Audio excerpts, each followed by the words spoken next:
Ladies and gentlemen, welcome to the launch of the World Bank Indonesia flagship report, Indonesia Economic Prospects, December 2022, Trade for Growth and Economic Transformation. My name is Ilman, and it is my pleasure to host today's event. I would like to welcome all of you who are here today at Suhana Hall and those who are joining virtually.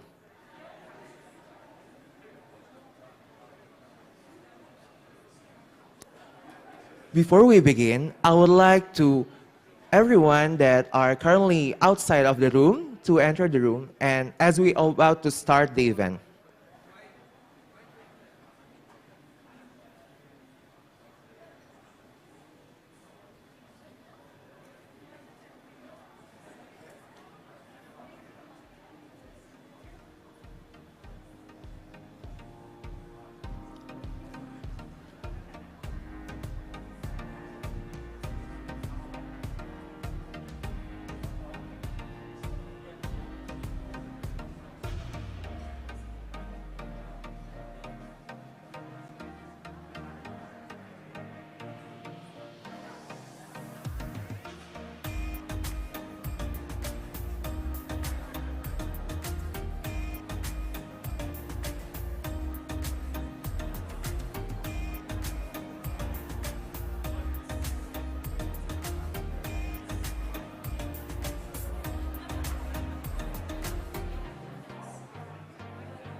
Good morning, ladies and gentlemen. Welcome to the launch of the World Bank Indonesia flagship report, Indonesia Economic Prospects, December 2022, Trade for Growth and Economic Transformation. My name is Ilman, and it is my pleasure to host today's event. I would like to welcome all of you who are here today at Suhana Hall and those who are joining virtually.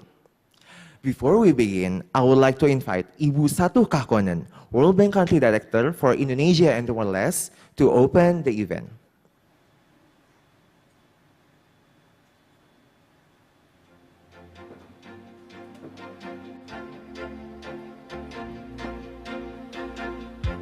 Assalamualaikum. Selamat pagi. So good morning, everyone. It's a pleasure for me to see so many people in the hall this morning. We have a slight change in the program.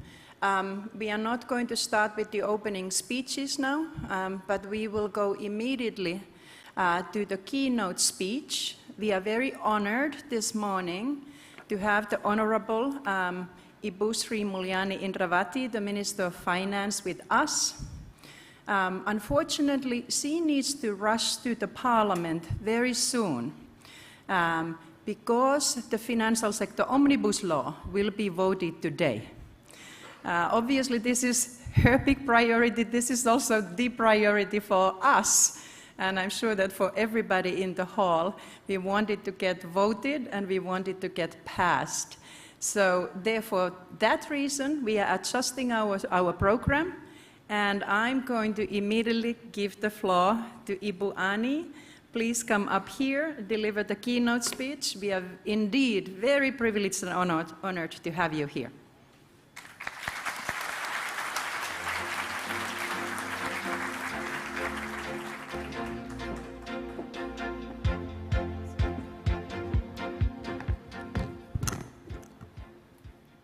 Thank you so much, Satu, for a very kind arrangement.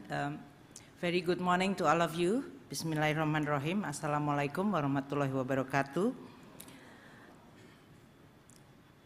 First of all, I would like to congratulate the World Bank, in this case, for launching the Indonesia Economic Prospect, or IEP, December 2022 edition.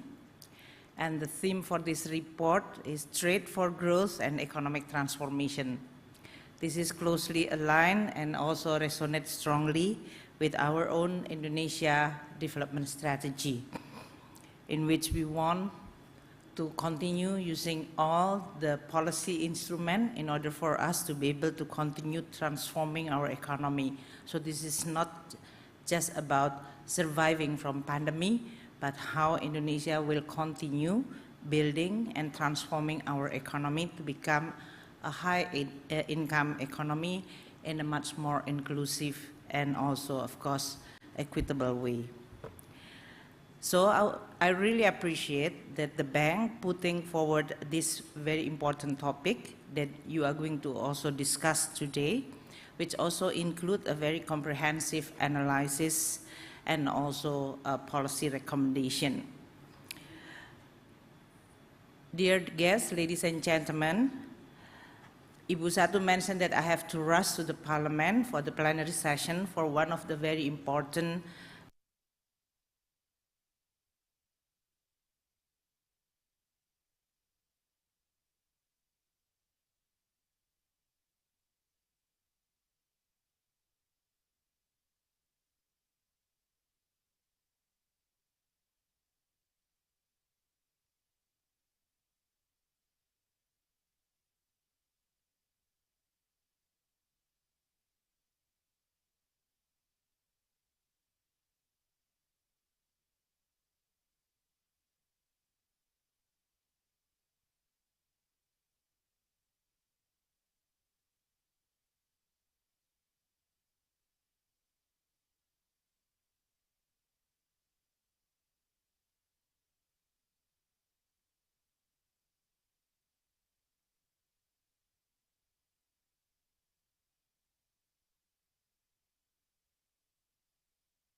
of their experience.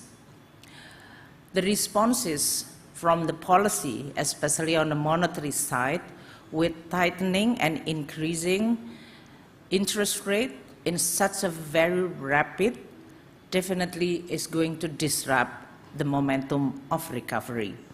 And that's why the Recover Together, Recover Stronger immediately faced with this kind of challenges, very complex one. The policy dilemma as well as the room to maneuver for many countries is actually becoming very, very narrow. The dilemma is heightened while the policy maneuver and the room to maneuver is becoming narrower. This is exactly what we are facing today. And Indonesia is not exception. Although, Alhamdulillah, Indonesia is relatively in a very good situation. The momentum of growth in which we are able to achieve the growth beyond 5% for 4 consecutive quarters. And that's not accompanied by increasing inflation in such a very dramatic way. We adjusted the fuel price back in September, but the inflation, which is expected to reach close to 7%, happened to be only at 5.7% and now even going down to 5.4%. This is extremely, extremely good comparing to many other countries in which they are facing with such a very difficult dilemma between supporting and continue supporting the recovery of their economy versus stabilizing on their inflation. The Indonesia adopted non-conventional, what you call it, inflation measure, anti-inflation measure. President Biden passing the legislation, the anti-inflation legislation, which is combining with so many subsidy. Indonesia also actually addressing the inflation in a way that it is not it is not only rely on the monetary instrument, because we know that this inflation, although part of it is because of the aggregate demand rapidly increase or growing after the pandemic has been managed, but part of this inflation is actually coming from the supply side. The disruption on the production, distribution due to the war as well as other reasons. And that's why President Jokowi and all the cabinet members, together with all governor, city, municipality, mayor, we are all looking at what caused the inflation, especially on the supply side and production side. And happen to be food, volatile food is very important. And most of them sometimes is because of distribution and some logistical as well as some availability of supply which is not equally distributed across Indonesia. By paying attention into detail, then we are able to manage the inflation down without using excessive monetary tools like increasing interest rate. This is just what I said as a one example that facing with such a very difficult and complex global environment, economic implication, and especially we are all globally facing with extraordinary challenges. It is not just a normal challenge like pandemic, now climate change, now geopolitical. I think all policymakers have to be very open-minded and have to be continue responding in such a very pragmatic, flexible way. You cannot just follow what we call it, the textbook recipe. It doesn't mean that you are all then making an excuse of bad policy in the name of pragmatism. We continue have to make sure that pragmatism and flexibility should be also based on evidence, based on data, will be able to effectively addressing the challenge that we are facing in a more structural and fundamental way. So back to this theme today in which the bank put trade for growth and economic transformation. The same thinking is actually also developed by the government in designing and transforming the Indonesia economy. Indonesia has been through many trade and industrial policy in the past 5 decades. When we first enjoying the oil boom in the early 70s, we suffer a little bit Dutch disease, but then the senior technocrat, the technocrat that time, designing the policy to minimize those Dutch disease because of the commodity boom by channeling those funds to address the issue fundamentally important for Indonesia back then in 1970 and 80s, access to education as well as access to health services. So we have banyak sekali SD Impres, Puskesmas, Posyandu. Also addressing the issue of food security. It is actually quite interesting to see if you just delete the year and you are putting the 70-80 with the today situation, it seems like it's the same. That the policy that we are facing with the commodity boom and at the same time addressing the Dutch disease and also addressing the problem of still fundamentally important for our human resource quality. So learning from that, Indonesia focusing still on this, the fundamental and fundamentally important development strategy that is focusing on human resource and human capital. Our spending on education continue increase. We also now working very closely with the Minister of Health, learning from the pandemic how to continue push the reform on the health sector. We also now improving and reforming the social safety net. Because you cannot rely, in this case, that those issues can be addressed by the market mechanism. It will create more unequal or equality issue for the Indonesia. But trade and industrial policy is also very important for Indonesia. We were adopting the import substitution. We also now adopting what we call it downstreaming industries. Because for more than 70 years, Indonesia continue exporting raw materials in which our industry is suffering what we call it hollow middle. We have the very strong upstream supported by natural resources. I'm sorry, this is still my first morning session, that's why still I asked my throat to wake up and continue speaking. Because I'm going to make a speech in Parliament, so it's going to be a very good to clear this one. So we also continue having a very strong upstream industry because supported by natural resources. But downstream industry, especially the middle hollow, is becoming one of the most difficult to address.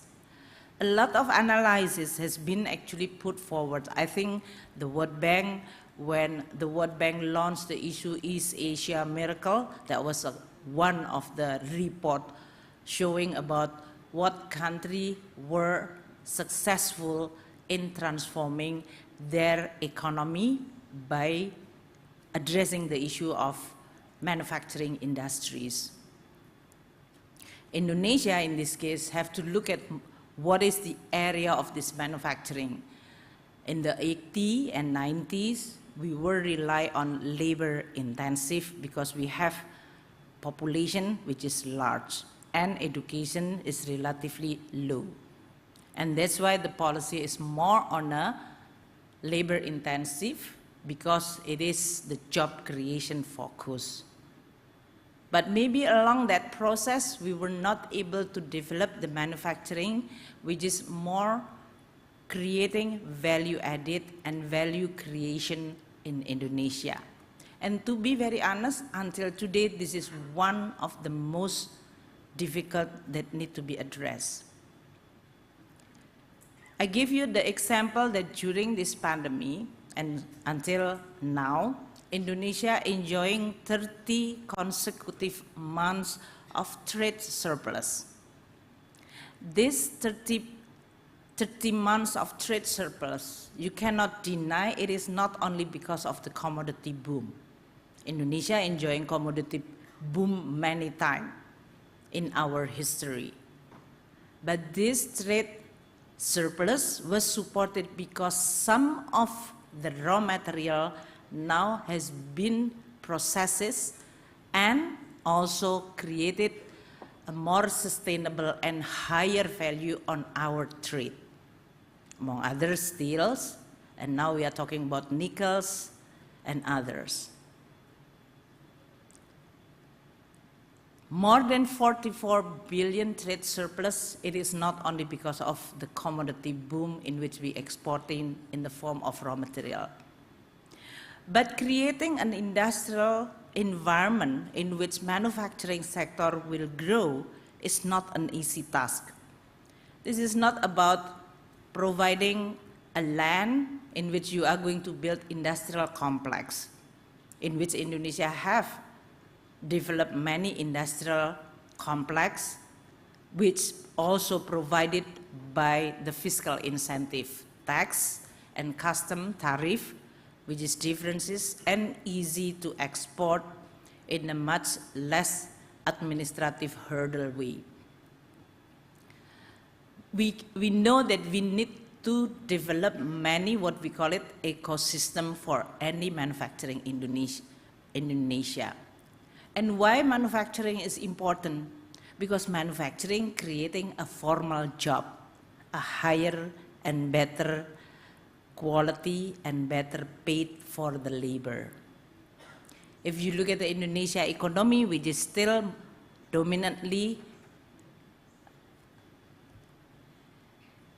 controlled by the informal sector, especially trade sector, that's explain why it is very difficult to improve the welfare, rely on only trade sector, which just tend to be informal.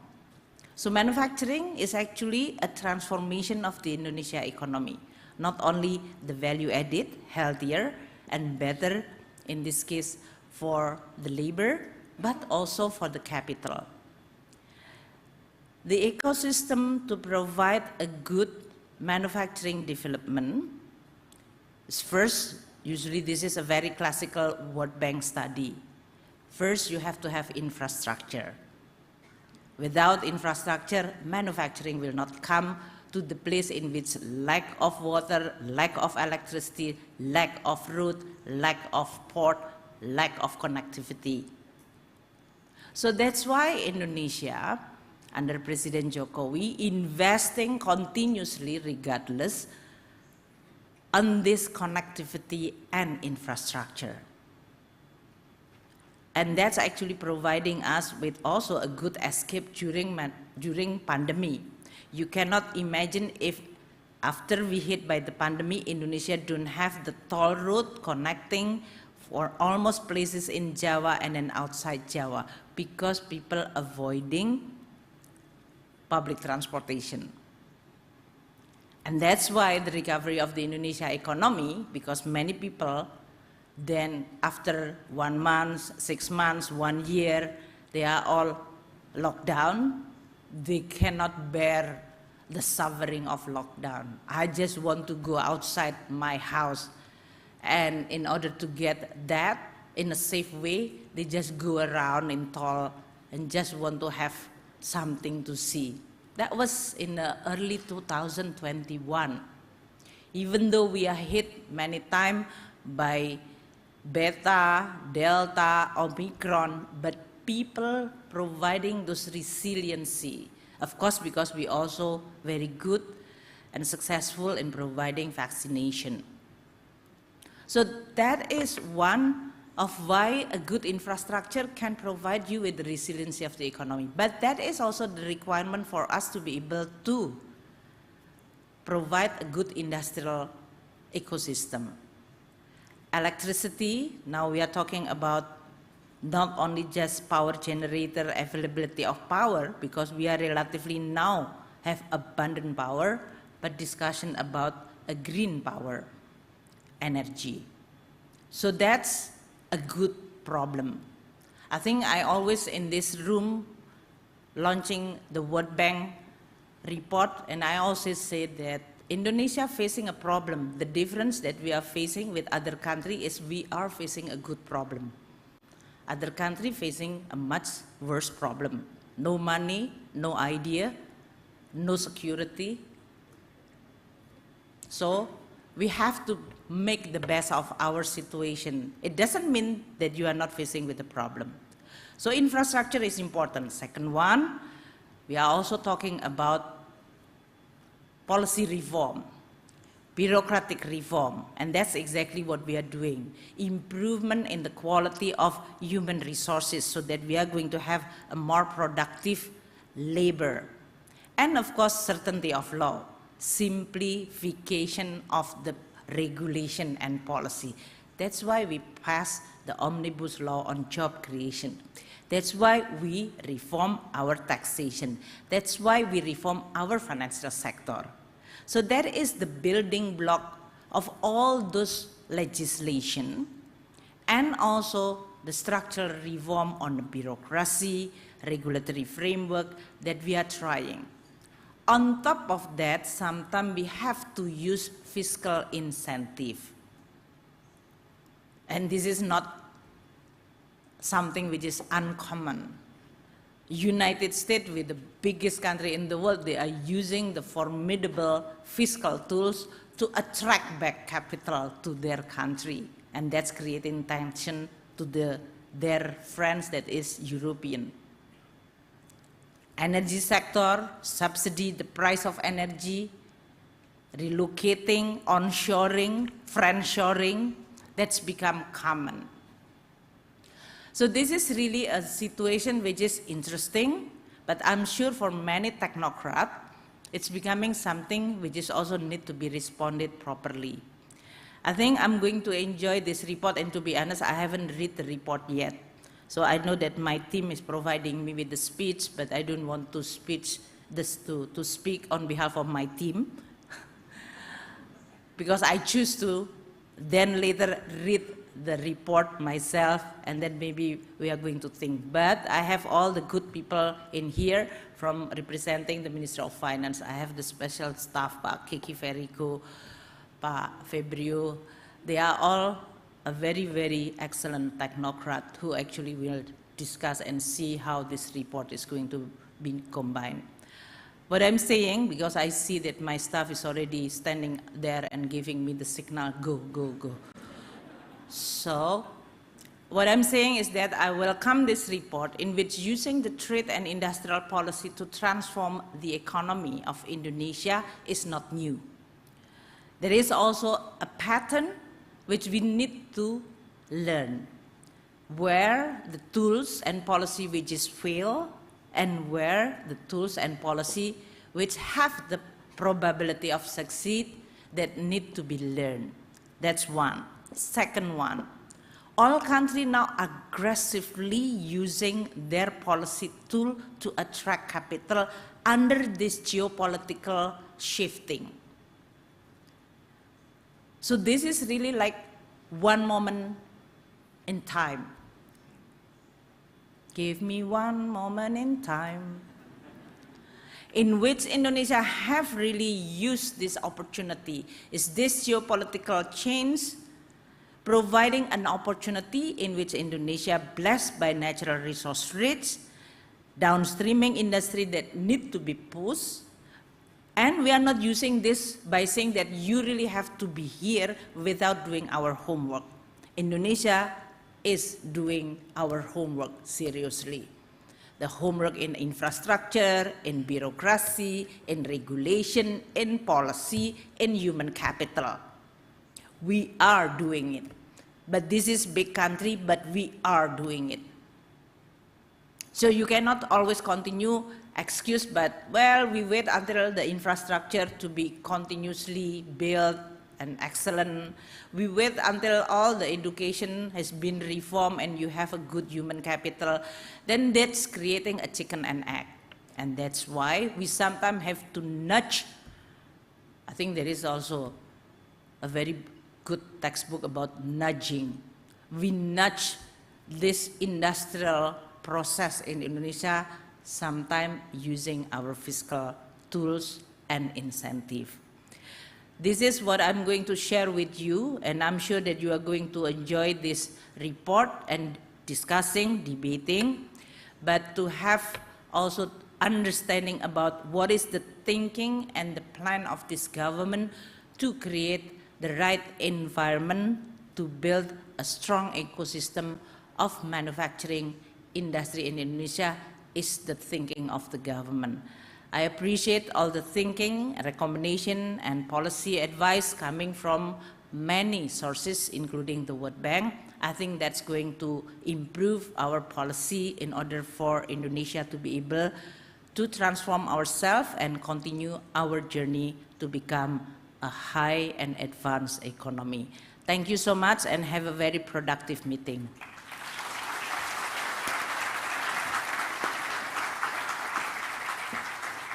Thank you so much, Ibu Sri Mulyani, for your keynote speech. Before we begin, I would like to please Ibu Sri Mulyani and also the other Ministry of Finance staffs to continue their agenda to the next event.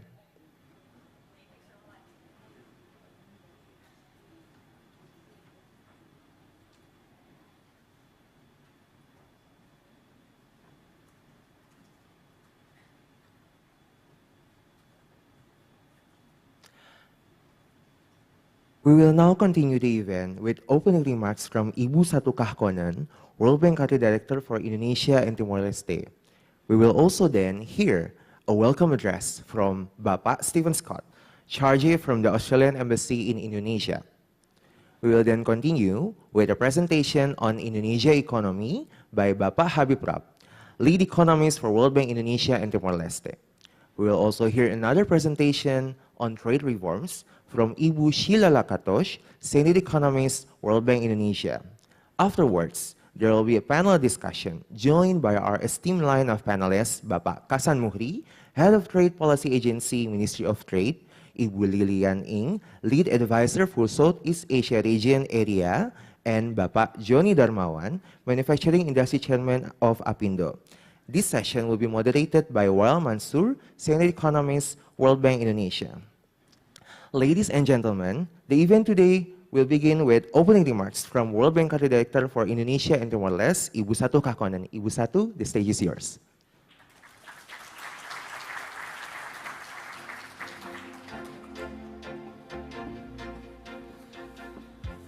Second try. Let's hope it works this time. But thank you very much for your patience and understanding about the change of the program. I'm sure that Ibu Ani will get the law through in the Parliament. That's the main thing today.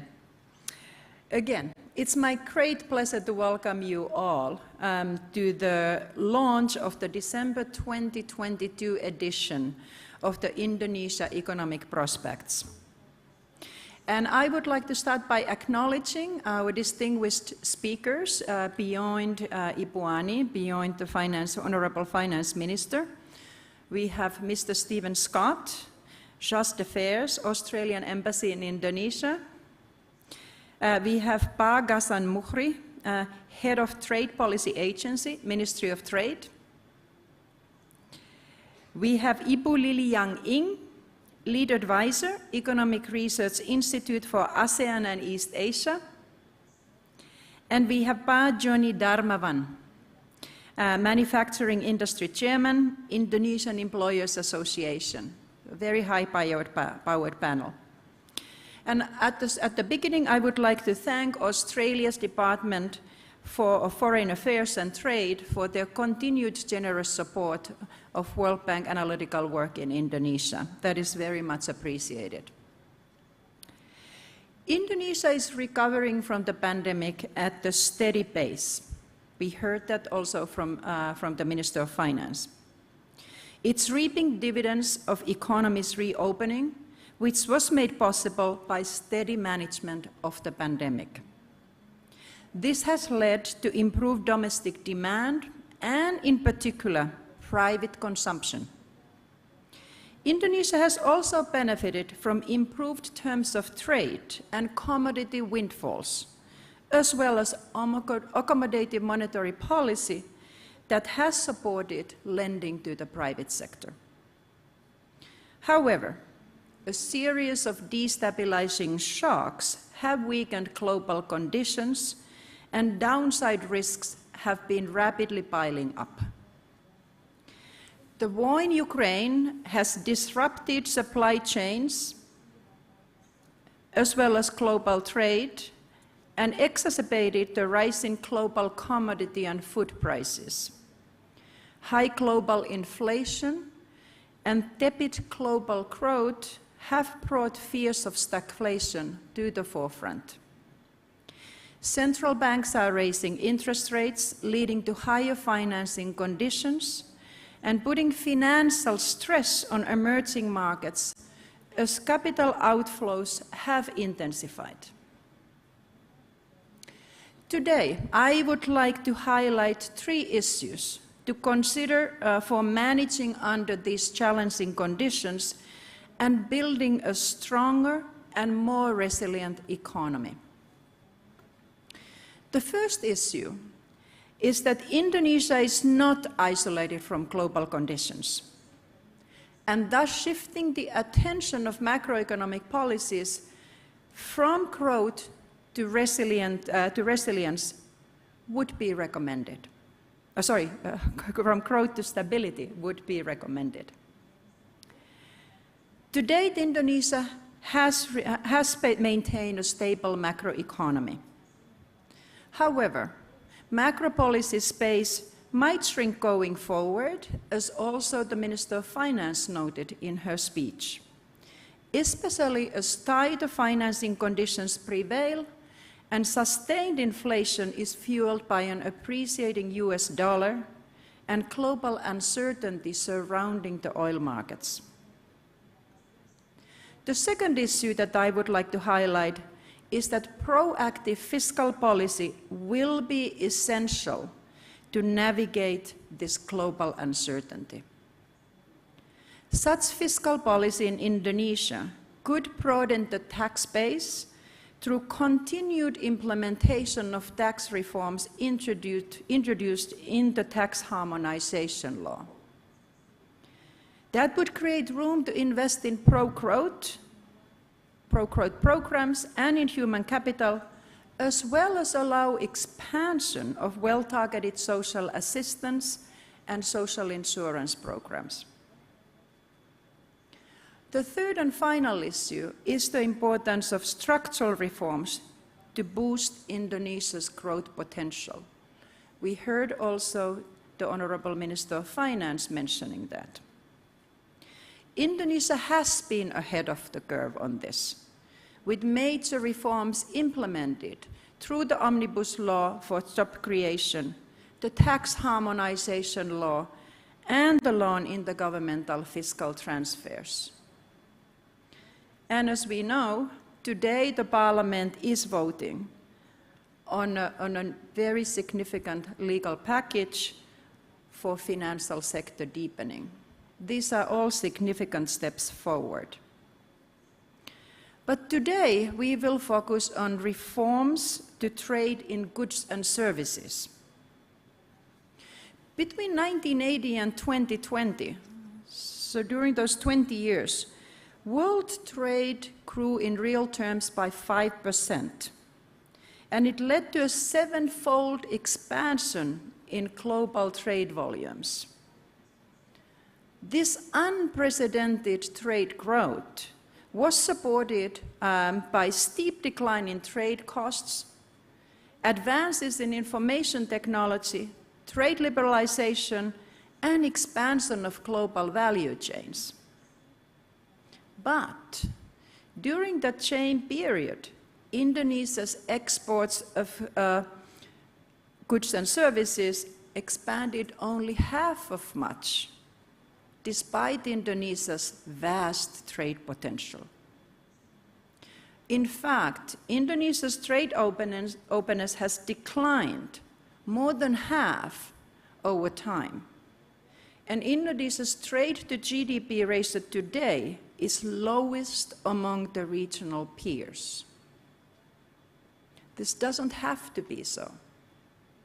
To reverse this and realize Indonesia's trade potential, policymakers have an opportunity today to address the key binding constraints to trade.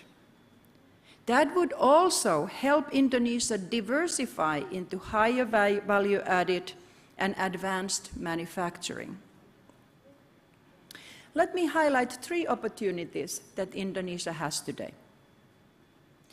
The first opportunity is to increase high value-added manufacturing and boost trade survival rate of Indonesian firms in export markets.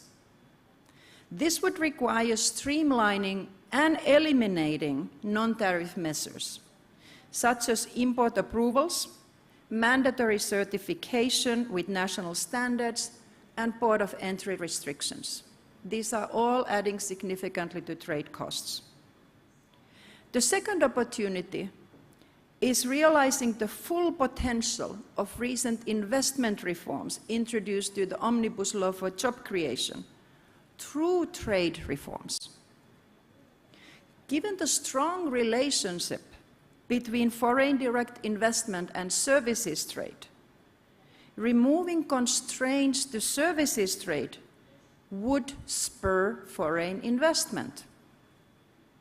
In this case, reforms to ease the remaining restrictions to foreign entry and competition would be the key.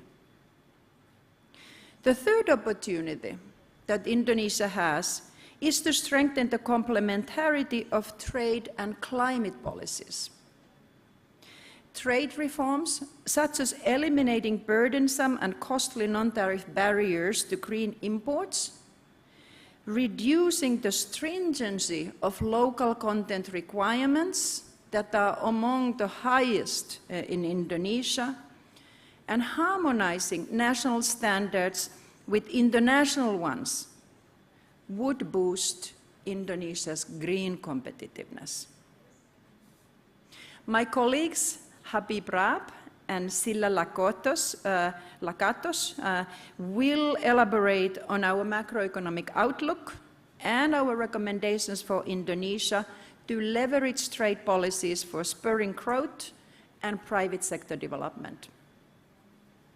I'm very pleased that we have such a high-powered panel with us today.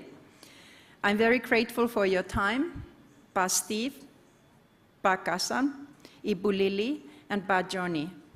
I look very much forward to listening to you and hearing your insights and recommendations. I hope that you all will enjoy the rest of the event. Terima kasih banyak. Thank you so much, Ibu Satu, for your opening remarks. Esteemed guests, we will continue with a welcome address from Bapak Stephen Scott, Charge from the Australian Embassy, Indonesia. Good morning, Mr. Scott. The stage is yours.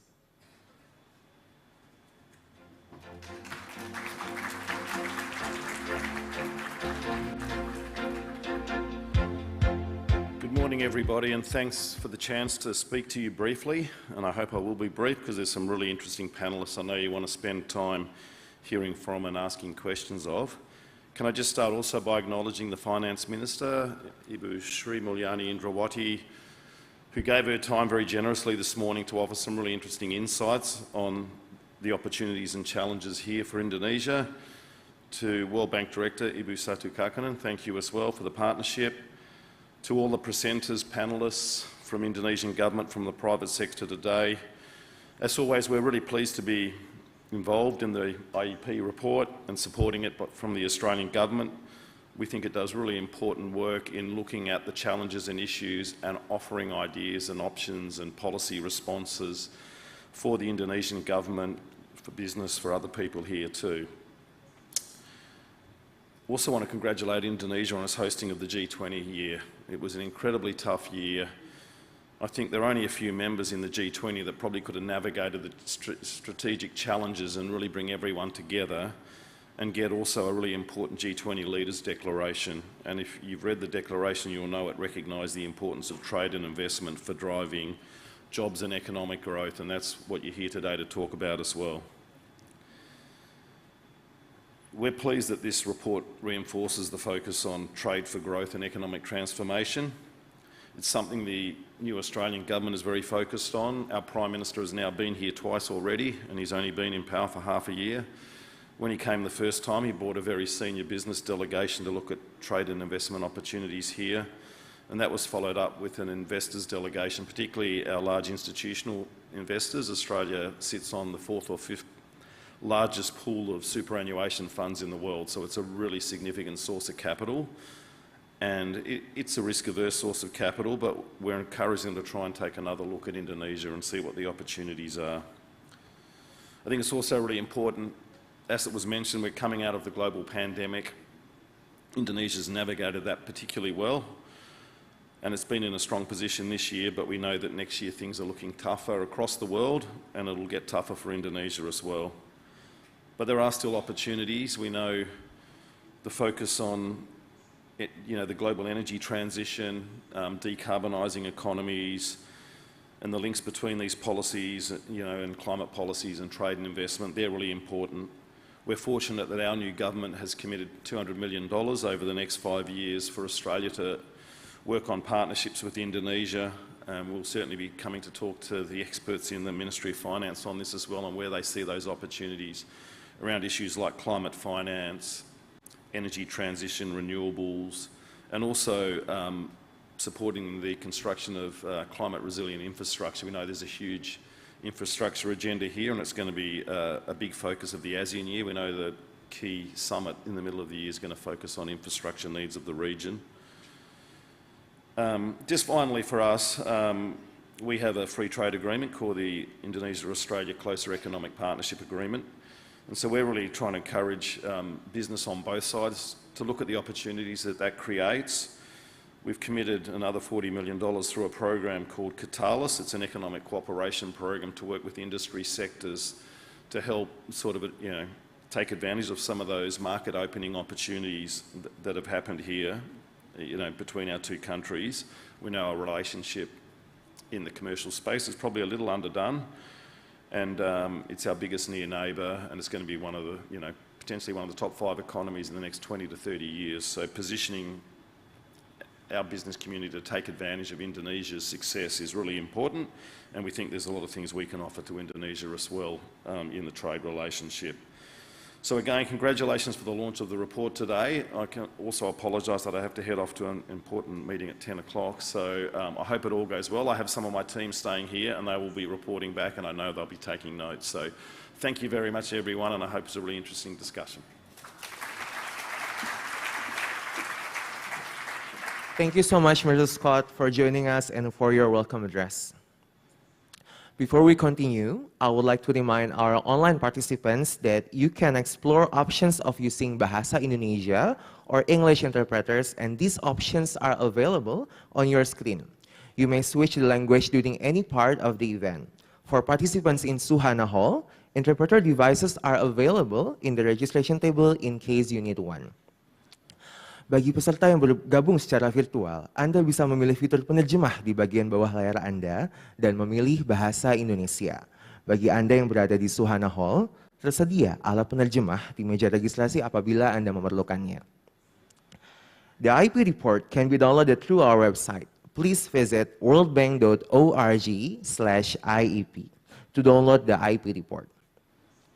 For the media, there will be a press conference immediately after the event. We will direct you to the press conference room after the event. I would also like to invite our audience to join the conversation in social media. Please follow our Twitter account at Bank Dunia and use #IEP Bank Dunia. Ladies and gentlemen, next on our agenda is a presentation on Indonesia Economic Update, which will be presented by lead economist for World Bank Indonesia and Timor-Leste, Bapak Habib Rab. I would like to invite Pak Habib to the stage and begin your presentation.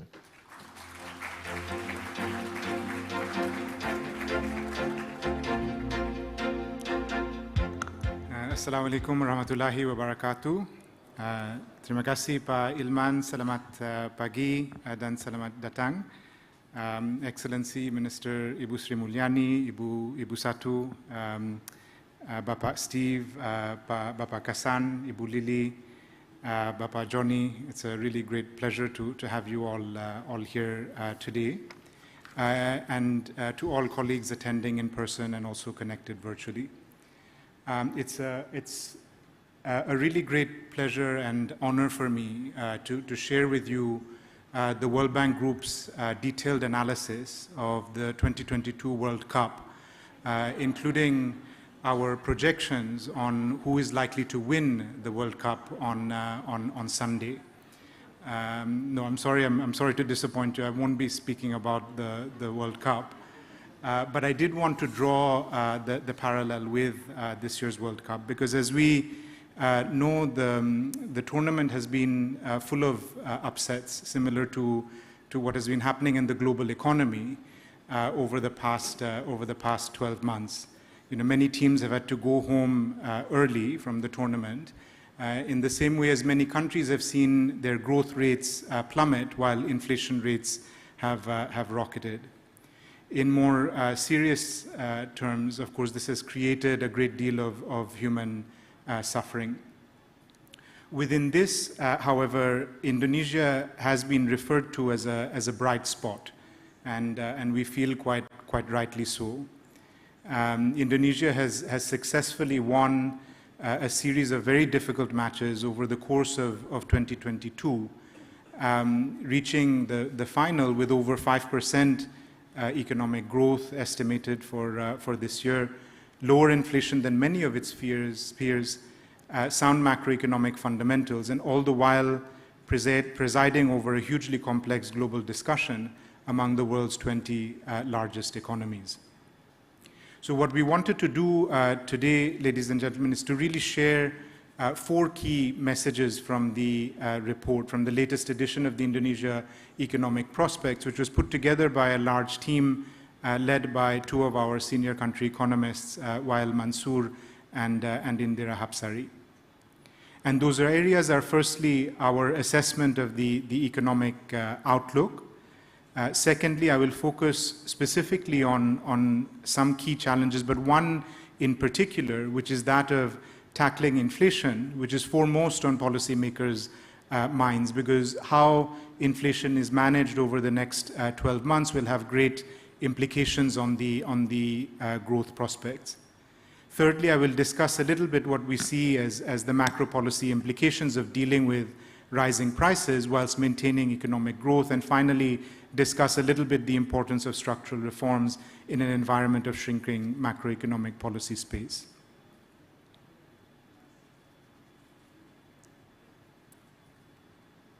So starting with the economic outlook, as the Minister mentioned in her opening remarks,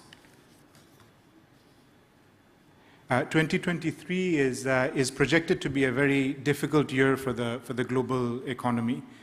Nearly all G20 economies are projected to slow down, and some of them are also expected to enter recession, including the Eurozone, the US, and the UK.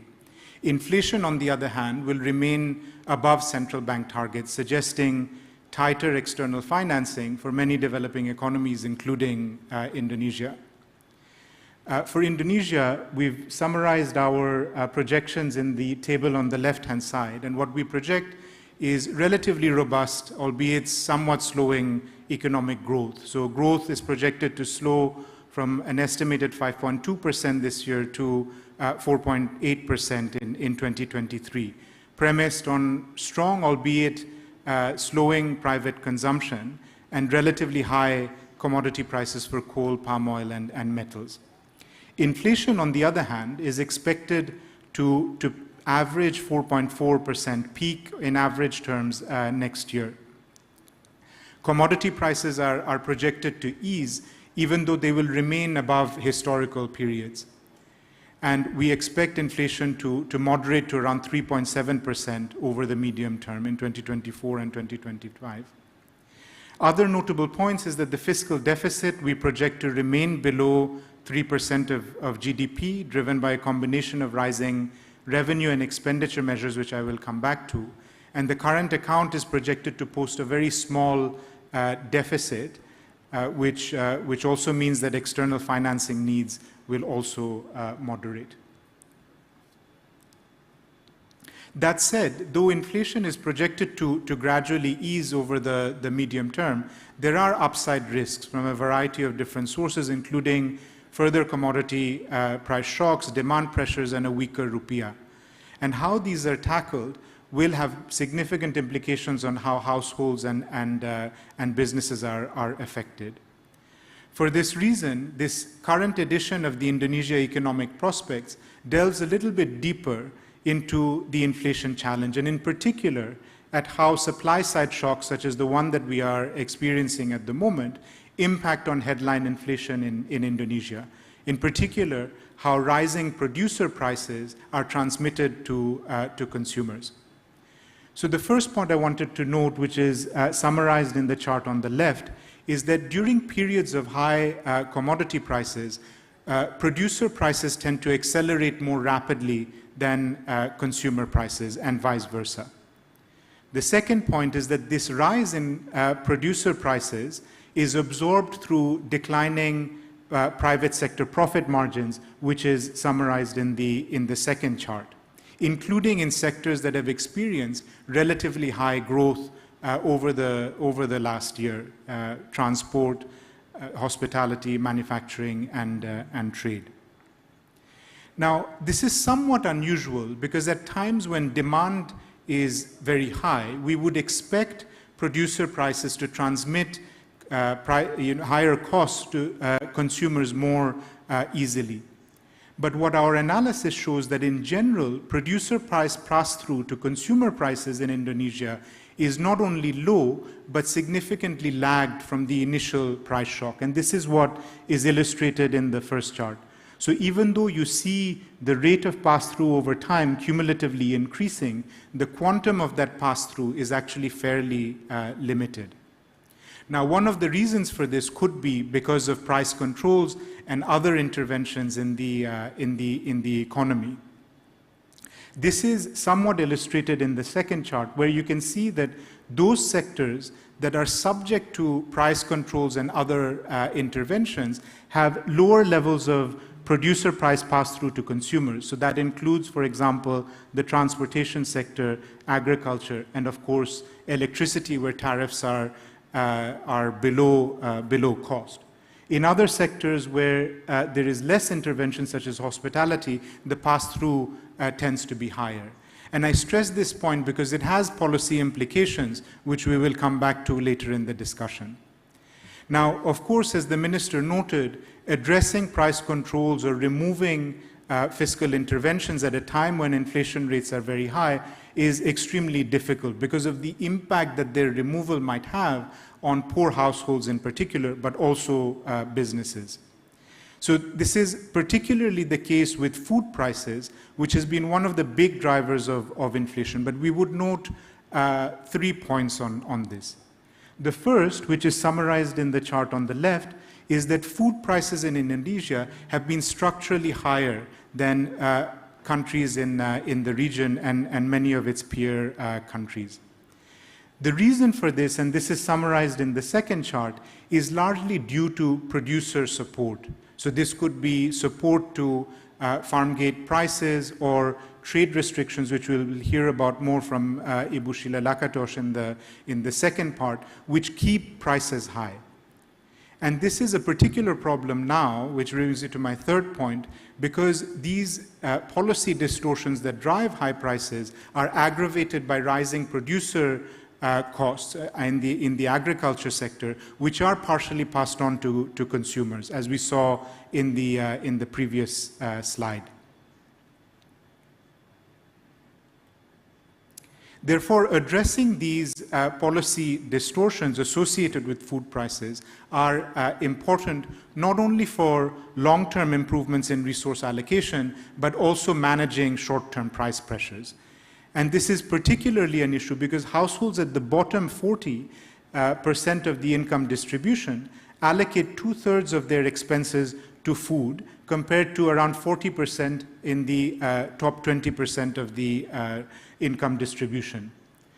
What that implies, and that is summarized in the first chart, is that the impact of rising food prices has a significant effect on the private consumption of the bottom 40%. It has a much sharper effect than energy prices, which account for a much smaller portion of the consumption basket of both the poor and of the top 20. It accounts for around 8% of consumption. Overall, if these price shocks are left unsupported or uncompensated, it could lead to an increase in poverty by around 2 percentage points. So in sum, consumer price controls may be exacerbating supply side pressures and demand tensions in the economy, whilst agricultural producer support may be exacerbating the effects of food price shocks and their concurrent impacts on households. Now, this, of course, has implications for policy, which brings me to the third part of my presentation. Fiscal policy has responded to the increased demand for household-level support, thanks to robust fiscal performance over the last 12 months. And I would like to highlight 3 points in particular. The first is that revenues have been buoyant, as illustrated by the first chart, thanks to 3 different factors. One is the recovery, the economic recovery. The second is commodity prices. And then the third are the tax reforms that were implemented in 2021. And we expect these to be sustained over 2023. The second is that spending has remained high, in part because of subsidy pressures related to the rising commodity prices. But fuel price adjustments in September have helped to somewhat contain the subsidy bill, which we also expect to be sustained in 2023. But what is also important, which brings me to the third point, is that allowing some of this pass-through of fuel prices, as the government has done in September, helps to moderate demand when producers are also under significant pressure due to rising producer prices.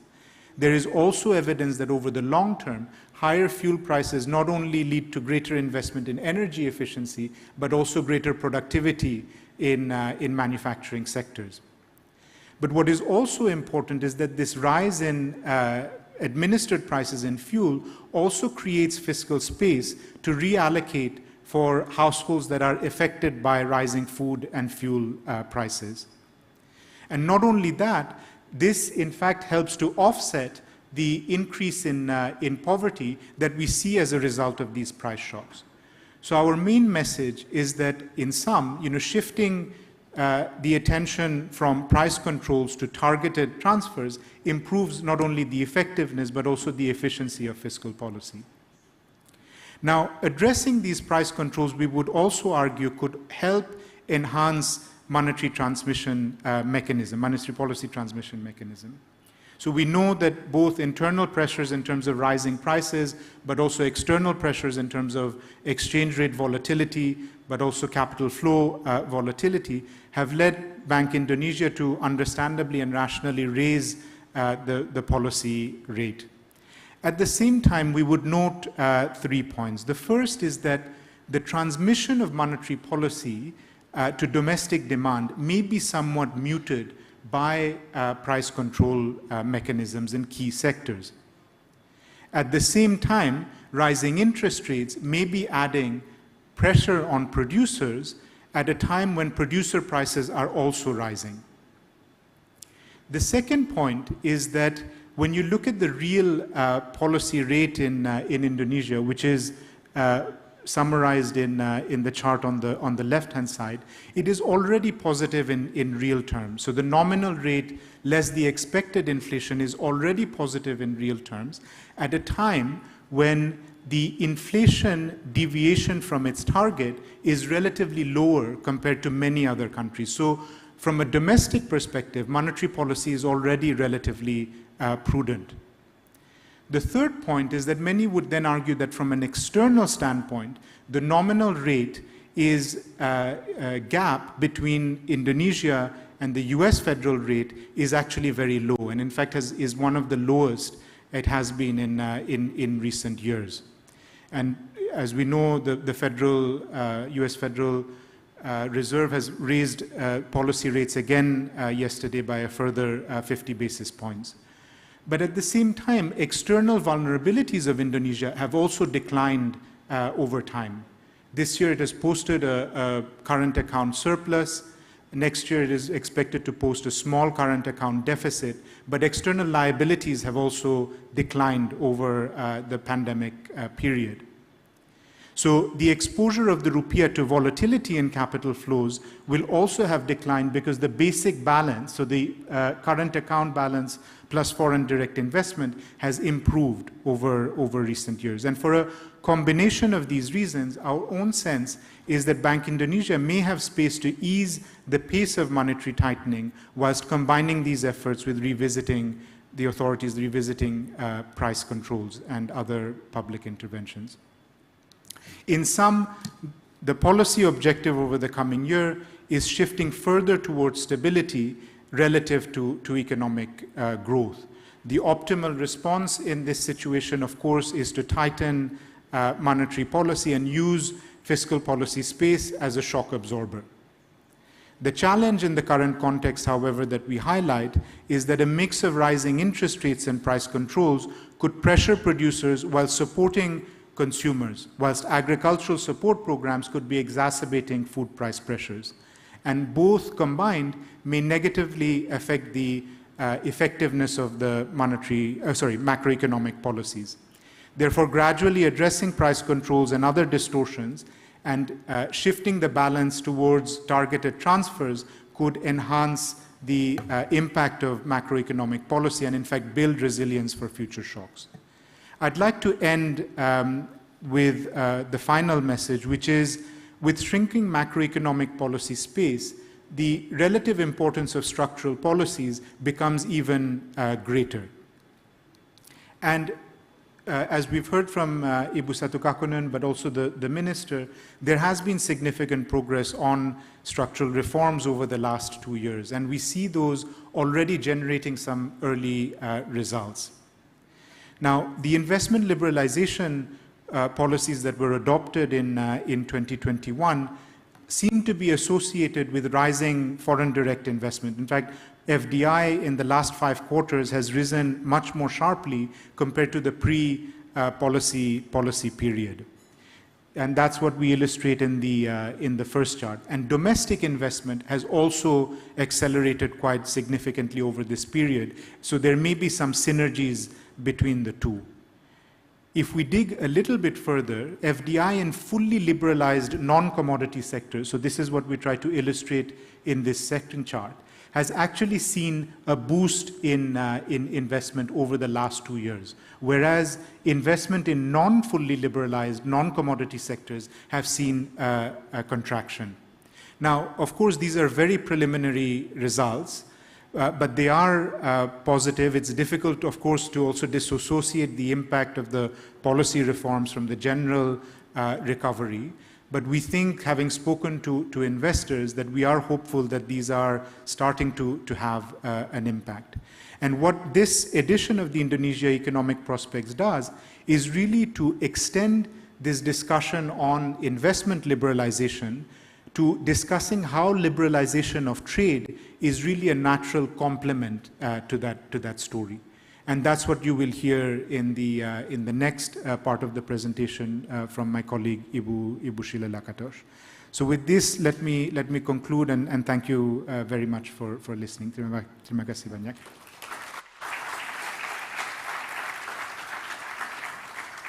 Thank you very much, Bapak Habib, for a very insightful presentation on Indonesia's progressing economy. Before we continue, I would like to remind our online participants that you may want to explore options of using Bahasa Indonesia or English interpreters that are available on your screen. You may switch the language during any part of the event. For participants in Suhana Hall, interpreter devices are available in registration table in case you need one. Bagi peserta yang bergabung secara virtual, Anda bisa memilih fitur penerjemah. For online participants, you can choose the language that you want to listen in, Indonesian or English. For participants in Suhana Hall, we provide interpretation device in. We will now continue with another presentation on trade reforms, which will be presented by Ibu Sheila Lakatos, Senior Economist, World Bank Indonesia. Ibu Sheila, please take the floor and begin your presentation.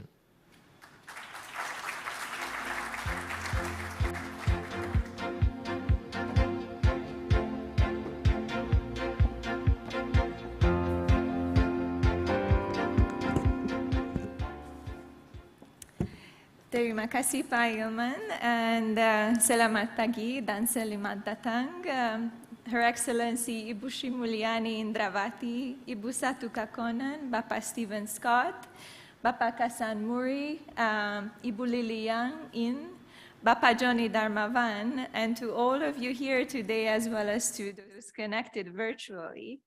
Now, I am very pleased to be here today to share with you the key highlights of the special focus chapter of this edition of the Indonesia Economic Prospects Report, focused on trade for growth and economic transformation. Now, to pick up on Pa Habib's World Cup analogy, I think the types of issues we look into in this special focus chapter on trade for growth and transformation in Indonesia relate to, well, how is it that Indonesia has been performing in this continued World Cup of international trade? What are the potential strategies, policies, or what we could call dribbles that would allow Indonesia to boost its trade performance, for it to potentially become the next surprise, such as Morocco, many would argue, in the context of the World Cup, and realize the potential of trade for growth and transformation. But let me go straight to our key messages. Our first key message is that there is significant potential to boost the international trade as well as its contribution to growth and economic transformation in Indonesia. So in the report, we argue that there are several and many different factors that set up Indonesia for a great international trading potential, including its rich trading history, as well as its size, its beneficial demographic trends, but also rich natural resource endowments. Looking backwards, however, while we see that Indonesia's trade potential has been slightly lagging the unprecedented growth of world trade over the past 4 decades, and Ibu Satu has already mentioned some of these structural as well as policy factors that contributed to the boom of international trade over the past 40 years, which led to essentially a 7-fold expansion in international trade flows. Now, in contrast to that, Indonesia's volume of exports of goods and services grew at only about half of the global average. And as you can see there, compared to the blue line, that of regional comparators such as Malaysia, Thailand, and the Philippines, at only 1/3 of the rate of these regional comparators. So at the same time, well, we also see that the share of exports in Indonesia's GDP has been falling, and again, compared to other countries in the region, it's also below, so in that sense limits the contribution of trade to growth in Indonesia. Now, we also look ahead, right, and we argue that combined with this great trading potential due to the many factors we highlighted, and with the structural shifts that are currently ongoing in the international trading system, Indonesia could really set up itself for benefiting from these major structural shifts. And let me just highlight 3 of these structural shifts that could benefit Indonesia. So first would be in relation to the post-COVID-19 reconfiguration of value chains. And Her Excellency already highlighted, nearshoring, reshoring, and all of these trends we see occurring. The second that Indonesia could build on relates to the relocation of labor-intensive industries away from China. And the third one, this third major structural shift relates to the global transition to a low-carbon economy. So these are all trends that Indonesia could build on looking ahead. Now, this takes me to our second message, which is that with the right policies, Indonesia could build on these significant comparative advantages to expand labor-intensive as well as higher value-added manufacturing exports. However, again, looking backwards, what we see that after the Asian financial crisis, Indonesia's trade openness has more than halved, and is also lower than that of comparators. More importantly, however, coinciding with this decline in trade openness, there has been an associated decline in the role of manufacturing and the contribution of manufacturing to Indonesia's GDP, which also fell significantly. So just overlapping the black line with the red line, you can see that these two trends go hand in hand after the Asian financial crisis. So the share of manufacturing declined from 31% in 2002 all the way down to 19% last year. So compared to other countries in the region, again, we like to benchmark Indonesia against peer countries, while we see that this what we call deindustrialization trend started at lower levels of GDP per capita and development. So in that sense, it has wide-ranging implications for Indonesia's development going forward. Now, our third main message relates to the fact that at just 1% of total global manufacturing exports, Indonesia has significant scope to expand exports as well as diversification. Now, what we see on the chart there is that over the last 20 years, Indonesia has not been able to capture more than 1.1% of global manufacturing exports. And in the sense of the relatively fat line, manufacturing competitiveness has been also stagnating. Now, picking up on another example, and that of Vietnam, which we know undertook really significant liberalization efforts, Vietnam managed to expand its global manufacturing market share from 0.2% all the way up to 1.6%, essentially an 8-fold decline over the past 20 years, really impressive growth in trade flows. Now, in addition to this lagging manufacturing competitiveness, what we also see is that Indonesia's exports are concentrated in resource-intensive industries and have the lowest sophistication amongst peers. And the associated commodity dependence leaves Indonesia vulnerable to the inherent volatility of global commodity price movements, so these boom and bust cycles that we observe. Now, we argue again that some of the inward-looking policies that have been in place have contributed to this below trade potential for Indonesia. And let me just highlight a couple. So the first would be is that the decline in import tariffs that we have observed, and there has been significant trade liberalization, the decline in import tariffs has been coupled with a rising incidence and use of non-tariff measures. And this rising incidence of non-tariff measures led to a less transparent trade policy regime in Indonesia. Second, although there has been important reforms last year on non-tariff measures, despite this progress, NTMs really impose a significant burden on Indonesian businesses and more than in other countries in the region.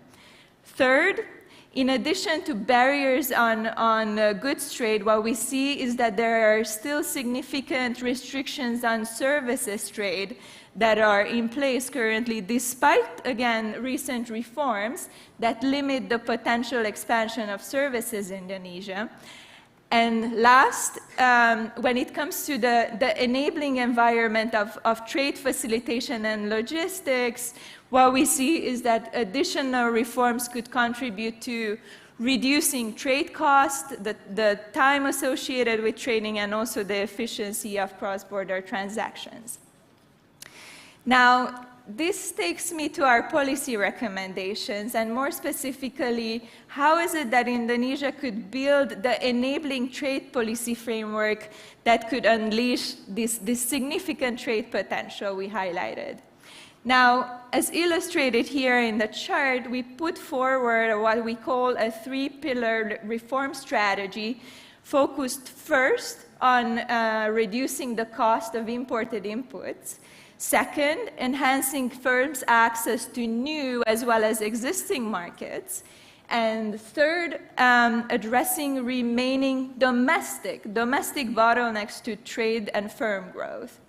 Now, while I will walk you through the specific targeted reforms, but you know, just following the chart here, what we argue that these targeted reforms could unleash the benefits of trade through many different channels, including through a more efficient allocation of resources, allowing firms to build on the benefits of economies of scale, but also technology spillovers, incentives for innovation, over pro-competitive effects, as well as productivity improvement, and also job creation, more jobs, better jobs, higher paying jobs for Indonesian people, which in turn could all lead to growth and better quality growth in Indonesia. Now, all in all, I think it's important to emphasize that in addition to these targeted reforms, an open, stable, predictable, as well as transparent trade policy regime combined with mutually supportive, so policies that work together in terms of trade, investment, as well as industrial policy, these will be key going forward for Indonesia. Our first policy recommendation is to, as Ibu Satu has highlighted earlier, to streamline, burdensome, and eliminate unnecessary non-tariff measures. Now, if you were to just take away one headline from this presentation, I think it would be that, according to our analysis, non-tariff measures currently add up to a tariff equivalent of 30%. At 30%, these non-tariff measures are 15 times the level of tariffs in Indonesia. So in that sense, what we find is that these non-tariff measures are really that continue to impose significant burden on Indonesian businesses. Despite reforms, there has been important reforms to improve the transparency of the regulatory framework and to improve the incidence of some of these non-tariff measures. But despite this 30% tariff equivalent, it's still very distortive. So Ibu Satu mentioned the specific burdensome and costly non-tariff measures that we pick up on, specifically in the form of import approvals, mandatory certification with national standards, as well as port of entry restrictions. And reforming these are expected to translate into large gains for Indonesia. So just by looking at the results of analysis here, what we could pick up on that these four targeted reforms combined together could boost Indonesia's GDP by 5%, exports by 10%, and investment by a much more significant 27%. So the impact on investment is really very pronounced, mostly related to the fact that these NTMs, as you can see on the chart there, affect imports of capital goods and machinery, such as transport equipment or other machinery, that are essential as an input into gross fixed capital formation in Indonesia. So in that sense, these reforms would trickle over and boost the investment. Now, in addition to these broader economy-wide benefits, NTMs would also have benefits for Indonesian firms. And again, we have done a lot of analysis on this topic. We find that these reforms would boost their export growth, their diversification, their survival rate in export markets when you go out there and you try to approach these export markets. And third, strengthening their ability to respond to adverse economic shocks. Now, allow me to make one point related to the previous analysis. And you know, based on the work that we have done, both in terms of aggregate economic indicators as well as detailed firm-level data, what we find is that imports are really essential for the Indonesian economy, for domestic value addition as well as for exports. Now, the chart here illustrates that the role of imports in specific higher value-added industries and sectors that were outlined as priority industries by the Indonesian government are really an essential component in the sense that they could add up to more than 50% of intermediate inputs. Now, at the more microeconomic level, at the firm level, what we see is that close to 2/3 of Indonesian exports are accounted for by firms that both export and import. So in that sense, you know, it highlights for us the importance of importing for exporting. Our analysis also shows that these importing exporter firms are more productive. They export more frequently and also to more destinations than those that are engaged only in exporting activities. Now, against this background, what we argue in the report is that achieving the government's 35% import substitution objective would come with significant disruptions for manufacturing as well as for investment in Indonesia. Our second recommendation is to remove binding constraints to services trade. Now, Habib has already touched upon this mutual complementarity between investment and trade reforms, but I think what we would argue that there is a strong relationship between FDI and services trade. So in that sense, these services trade reforms could realize the potential of investment reforms that were implemented under the Omnibus Law for job creation. Why are foreign direct investment and services trade connected? Well, what we see in the case of services trade is that the main mode of delivery is not cross-border, as in the case of goods trade, but it's rather through foreign direct investment and the establishment of foreign affiliates within other countries. So that's the main mode of delivery of services trade. So in that sense, these specific targeted reforms that would address remaining restrictions on foreign entry, on the movement of foreign professionals, as well as barriers to competition, which, as you can see, account for the majority of the remaining services trade restrictiveness, could have the potential to boost the role of services, but also more broadly, which is high on the Indonesian government's agenda, the servicification of the manufacturing sector, the services content used in manufacturing industries, and unleashing these beneficial productivity effects related to boosting the role of services.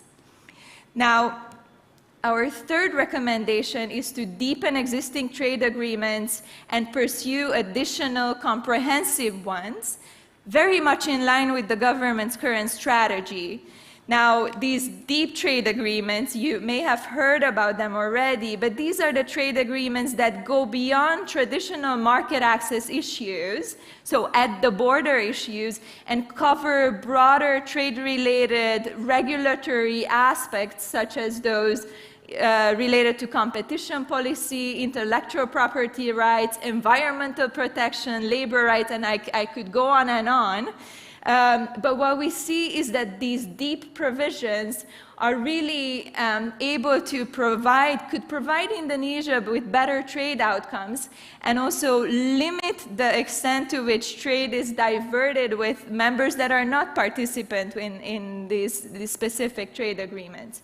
Now, picking up on the economic transformation strategy, well, we also see that deep trade agreements are also a vehicle for diversification, GVC integration, as well as upgrading into advanced manufacturers and innovative activities. So in that sense, the deeper, the better, and the better trade outcomes these are associated with.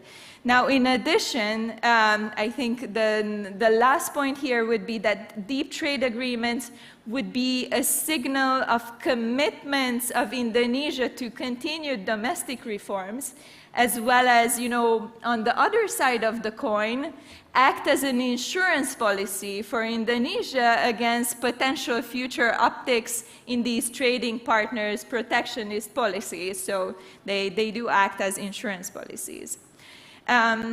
Our fourth policy recommendation relates to building on this great progress on logistics and trade facilitation performance. What we see is that when it comes to trade facilitation performance, Indonesia does well compared to many of the other comparators, but there is an unfinished agenda relating to documentary requirements, automation, procedures, and so on. Now, we know, and we are working with the government on the implementation of specific, very ambitious initiatives, such as the national logistics ecosystem, that combined with other reforms, I think, could reduce trade costs, reduce the time of trading, and improve the efficiency of transactions. This brings me to our fifth and final policy recommendation to strengthen the mutual complementarity between trade and climate policies and boost green competitiveness. Now, what we expect is that going forward, there's going to be an increased demand for goods and technologies that are associated to reducing carbon emissions and also enable the climate transition, which present Indonesia with really significant opportunities that so far, as you see with the black line there, has been so far untapped compared to global as well as regional averages. Now, the flip side of exports is obviously imports, through which we argue that through imports, Indonesia could have access to these goods and technologies that may or may not necessarily be available domestically. So in this context, Ibu Satu highlighted those specific reforms in the form of removing tariffs, burdensome non-tariff measures, reducing the stringency of local content requirements, harmonizing national standards with international ones, and more broadly, increasing Indonesia's participation in plurilateral as well as multilateral trade initiatives on trade-related climate aspects. We think that these are going to be key for boosting green competitiveness. So this takes me to the end of our presentation, but just to leave you with a couple of key highlights. First, trade, as we argue here, could be really a significant driver of growth and transformation. However, second, the role of international trade in Indonesia's economy has been declining and competitiveness has been lagging, while third, the untapped potential is partly associated with these restrictive policies that are currently in place. And last but not least, to reverse course, we put forward this three-pillared agenda that focuses on improving the NTM regime, deepening existing and future trade agreements, improving trade facilitation and logistics performance. And with that, let me end here. Terima kasih banyak. Over back to you, Pak Ilman.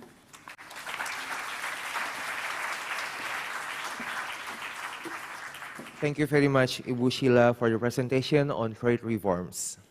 All presentations, as well as the IEP report, can be downloaded later today through our website. Please visit worldbank.org/IEP to download these materials. We would also like to invite you to follow the World Bank Indonesia Twitter account @Bank Dunia and Also, to join the conversation related to this report on the social media by using hashtag IEP Bank Dunia. Ladies and gentlemen, we will now head on to the panel discussion on trade for growth and economic transformation in Indonesia. I will now hand the floor to our moderator, Bapak Wael Mansur, Senior Economist, World Bank Indonesia, to start the panel discussion.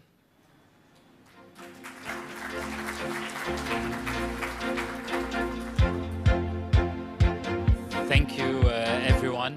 Since it's the World Cup spirit, so we'll try to keep this event as full-on one match, maybe add a little bit of extra time. Let's hope we don't go to penalties, then it would be really long. But we have a very exciting panel today, really the experts that have done that, been there, done that, and we'll hear from them. Our first panelist, Dr. Kassan Mohri, welcome to the stage. Dr. Kassan Mohri currently serves as the head of the Trade Policy Agency at the Ministry of Trade in Indonesia. He is also a member of the board of directors at the Indonesian Export Financing Agency, or Indonesia Exim Bank. Dr. Kassan has held many positions in government, including the head of the Trade Assessment and Development Agency, Director General of National Export Development, among many other positions.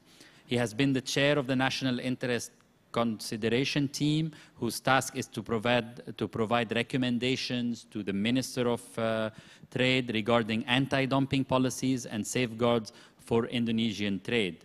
Dr. Kassan has earned a master's degree from the University of Indonesia and a doctorate in agriculture economics from Bogor Agriculture Institute.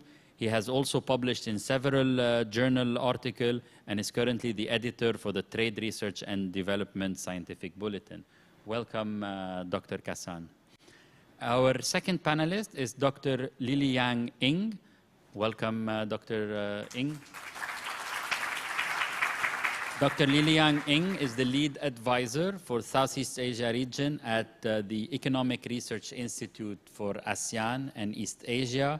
Dr. Ng was appointed as the lead advisor to the Minister of Trade in Indonesia in 2017 to 2019 and Senior Trade and Investment at the President's Office in 2015-2016. During her tenure, Indonesia concluded Regional Comprehensive Economic Partnership, the Indonesia-Australia CEPA, the Indonesia-Korea CEPA, and the Indonesia EFTA CEPA, and reactivated the Indonesia-EU CEPA. She represented Indonesia in the G20 Trade Minister meeting and WTO Trade Ministers meeting at the sideline of the OECD Council of Meeting in 2018. She has a very long CV. Her edited books, among others, are G20 Indonesia, The New Normal, New Technology, New Financing with Danny Roderick, Robots and AI, A New Economic Era with Gene Grossman, along with many other very important books with lead authors. Dr. Ng, thank you for coming. And our third panelist is Dr. Johnny Darmawan. We welcome you on stage. Dr. Johnny is the chairman of the manufacturing industry at the Employers Association, APINDO. He's also the advisor to Toyota Motor Manufacturing Indonesia and president director of Tri Mulia Agung and of Mulia Megang Makmur. Mr. Darmawan has had a long and distinguished career in the industry sector and in the private sector. He has held many senior positions. To name a few, he was the commissioner of Toyota Motor Manufacturing Indonesia, the commissioner for Astra Auto Parts, and vice chairman of the Indonesian Chamber of Commerce and Industry, Kadin. Mr. Darmawan has held several advisory positions with the government, and he holds 2 master's degrees, one in accounting from the University of Trisakti, Jakarta, and one in economic development from the University of Pembaguan. Hello, Mr. Jan, and welcome to the event. So Let me start with this. Let me start the first question and really address it to Ibu Lily. So recent shocks, such as the COVID-19 pandemic, the war in Ukraine, and the global slowdown have eroded hard-won gains and threatened the rollback progress in achieving the Sustainable Development Goal, particularly in terms of poverty elimination, hunger, health, and well-being, globally as well as in Indonesia. How could trade and trade policy contribute to achieving those Sustainable Development Goals? And what could policymakers do to ensure that trade actually benefits all Indonesian people equally? Thank you. East Asia is a very good example on how trade contributed to economic growth and poverty alleviations. China, over the last 4 decades, lifted up 700 million people out of poverty, with its income per capita increased more than 60 times. Taiwan, Singapore, South Korea also experienced increase in income per capita between 15 to 20 times over the same period. Those countries rely their economic growth on trade, and they are successfully moving from relatively low value-added exports to relatively high value-added exports. In the case of Indonesia, Indonesia's exports have always been rely on natural resource-intensive products. Since the early developments, 9 out of 10 Indonesia's exported products are natural resource-intensive. And the pictures does not change much. Until today, about 5 to 6 are also natural resource-intensive products. So how can Indonesia's government ensure this trade contributing to poverty alleviations and economic growth, having like more equitable economic growth? First, Indonesia can consider to adopt windfall export tax. Using this kind of windfall export tax, particularly on palm and coal, using this revenue to provide necessary assistance to those in the marginalized groups to ensure they're having enough income and purchasing powers, as well as it's going to increase the whole domestic income. Second, we need to ensure there are no double tax. I think this is good news for businesses, because now Indonesia implement double tax if we are producing domestically. Firms has to pay the value, like the production tax as well as value-added tax. I think that's something that the government should eliminate this double tax, only implement value-added tax. Third, review non-tariff measures and local content requirements, which may create superfluous costs in the long terms. Again, we have to be very careful here. I'm not advocating to eliminate non-tariff measures, but we need to review them because some of the non-tariff measures can be non-tariff barriers. Thank you. Thank you very much, Ibu Lily. So really, it's about an active fiscal policy as a complementary tool, and then a review of these non-tariff measures and facilitating the trade flow. Pak Hasan, the second question goes to you. The G20 trade and investment and industry ministers meeting under the Indonesian presidency in Bali last September has underscored the importance of the coherence and complementarity of trade, investment, and industrial policies. These are not easy questions, but could you comment on Indonesia's own efforts to create such an enabling trade, investment, and industrial policy? We heard a little bit from the Minister of Finance this morning, but this is a very important agenda for Indonesia, especially that it's at the core of its 2045 vision to become a high-income country. Pak Hasan? Ya, terima kasih. Thank you. First, industry, investment, and trade. Especially on G20, this is the first time when Indonesia, as a presidency of G20, to put the title of these three sectors. Industry is not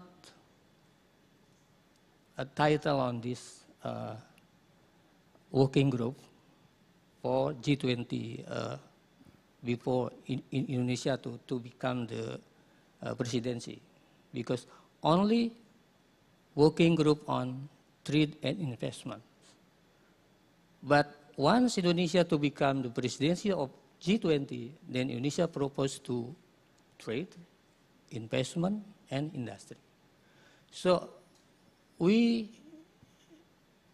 fully understood that three sectors is the real sectors and contribute to our economy very significant. On this report from the World Bank, sorry to say, Ms. Director of Country Director of the World Bank, I am not fully agreed to all this report, but some aspects, some specifics, some policies, I fully agree.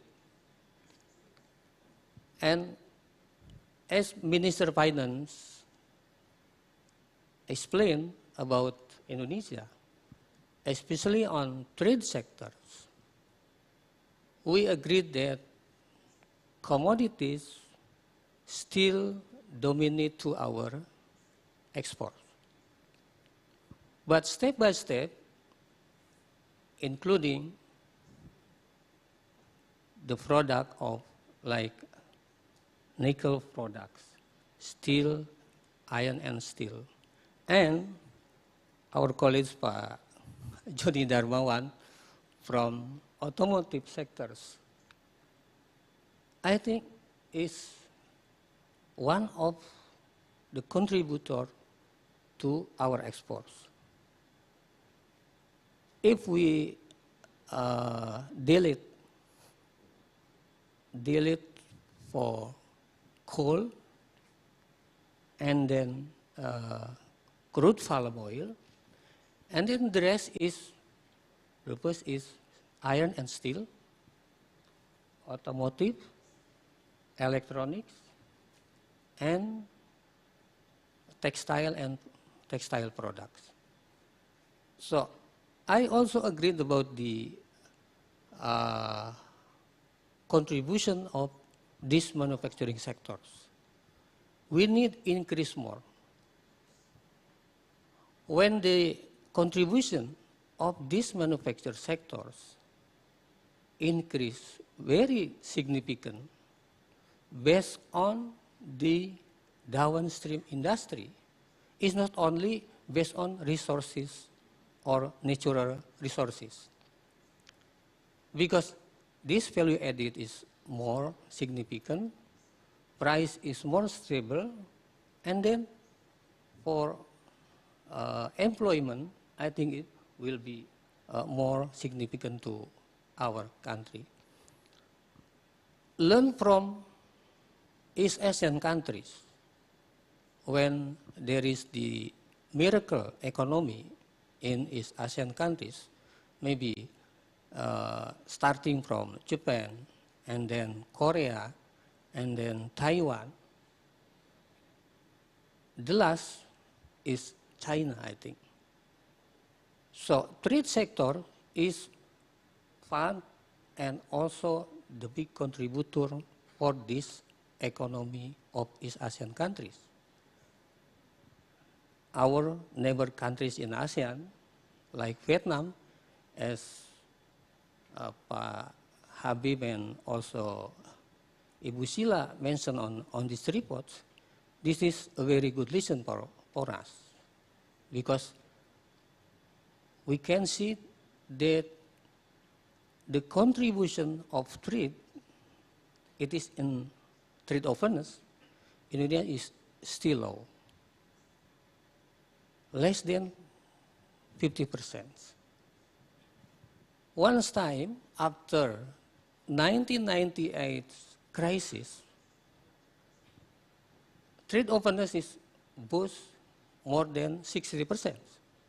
But this contribution from price commodity, I think, is not from manufacturing. Because when the financial crisis in 1998, many people goes to plantation and mining. This is raw material. But we learned that commodities, the problem is price.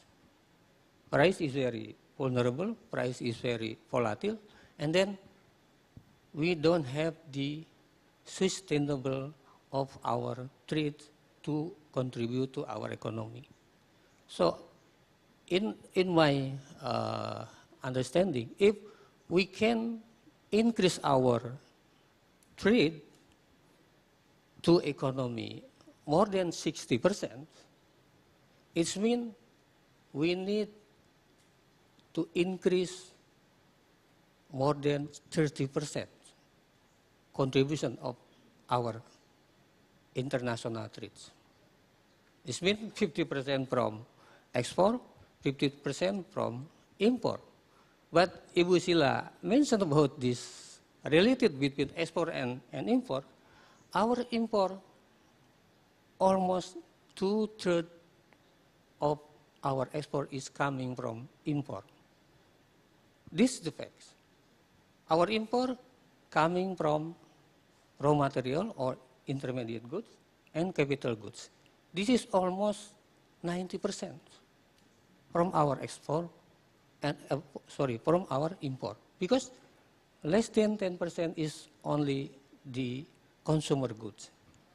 The rest is from intermediate goods and capital goods. Why I fully agreed about the relation between import and export. This means Ibu Lili mentioned about the policy. NTM is not always bad. But if NTM to become the trade barrier, maybe this is not good.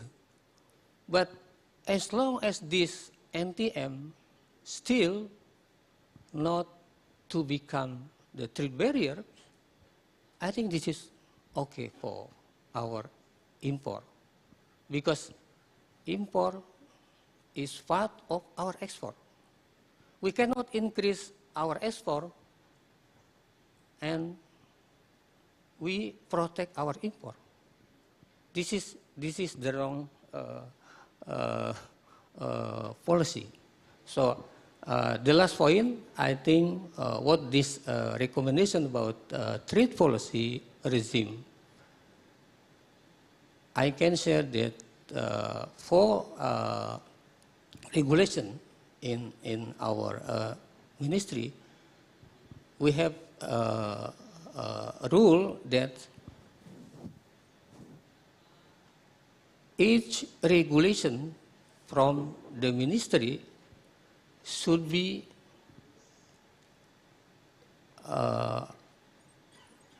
starting from, we call it the regulatory impact assessment analysis. So this scheme, this procedure, to make sure that what the regulation will be imposed should be based on our regulatory investment analysis. And this is my responsibility in our unit that I say here. Yeah, Thank you. Thank you, Pak Hasan. Actually, in the report, we note that 40% of Indonesia's exports or roughly 40% are outside of the commodity sector. Now, we agree on the objectives, actually, with you that, you know, manufacturing plays an important role, and the objective is really how do we create value added and how do we create jobs. And this is, you know, any government's objective is to create the good jobs for its citizens. I think where the discussion should happen is trade policy is one area and tool that could achieve this objective.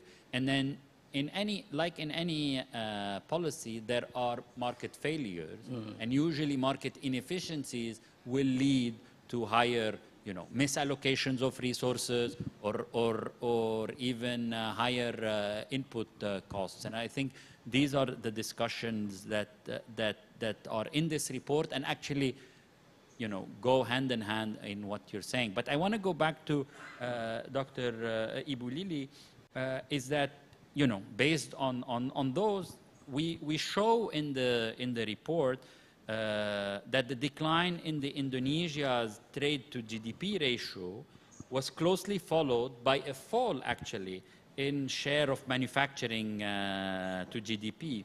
In your view, are these related?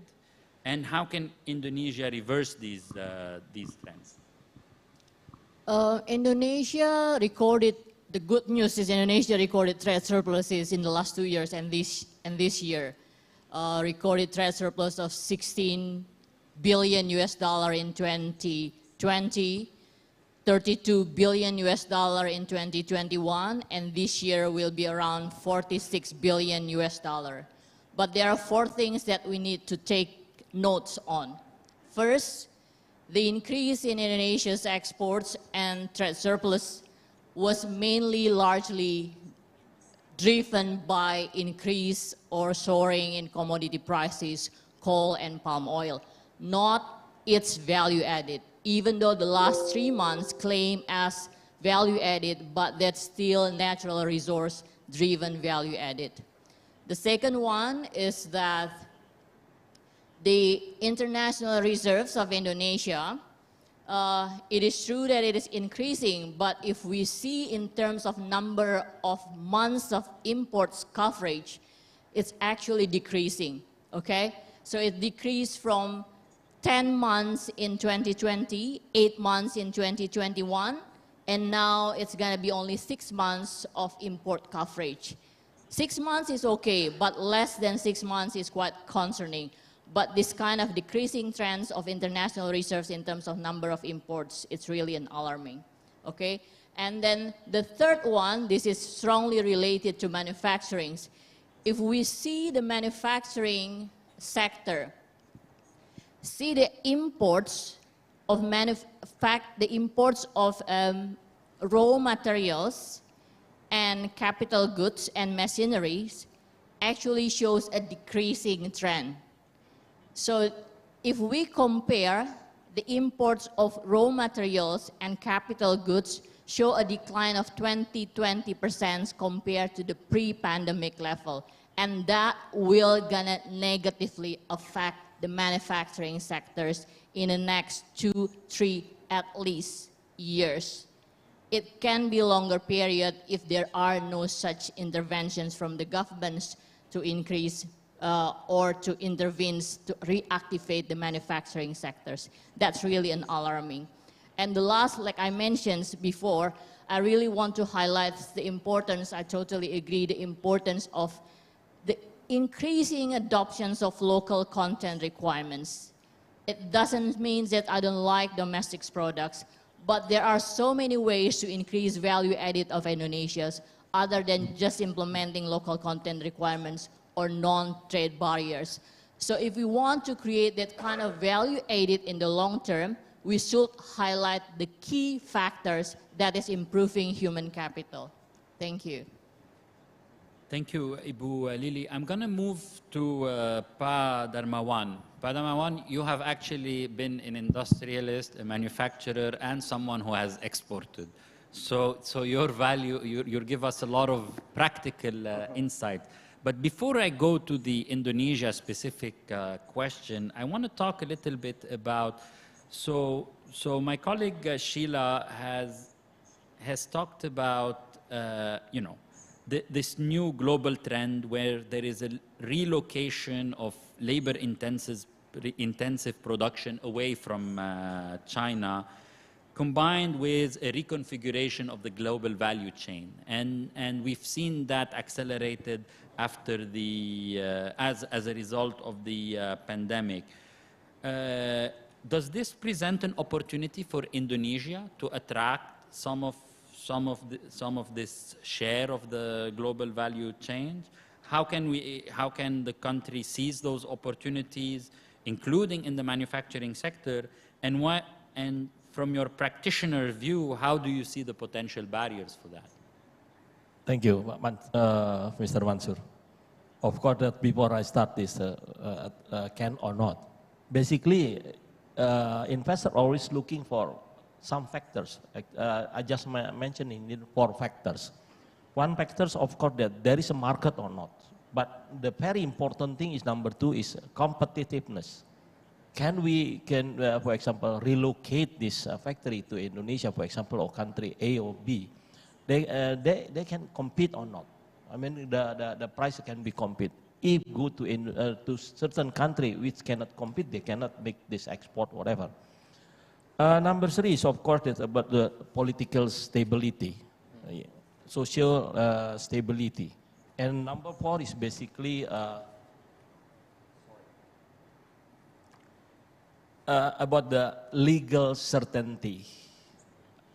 Of course, this is not included in your report, but always if I talk with the foreigner and from the investor, foreign investor, they said that Indonesia sometimes still unsure about the legal certainty. For example, the regulation can be changed sometime, very easy or whatever. I don't want to blame is my country, but actually this should be improved. Second is, I'm very happy, I'm one of the member of the what calls the law, job creation. What it calls is, if I'm not wrong, number 11 2020. That is a big effort, that is, I appreciate so much with Jokowi.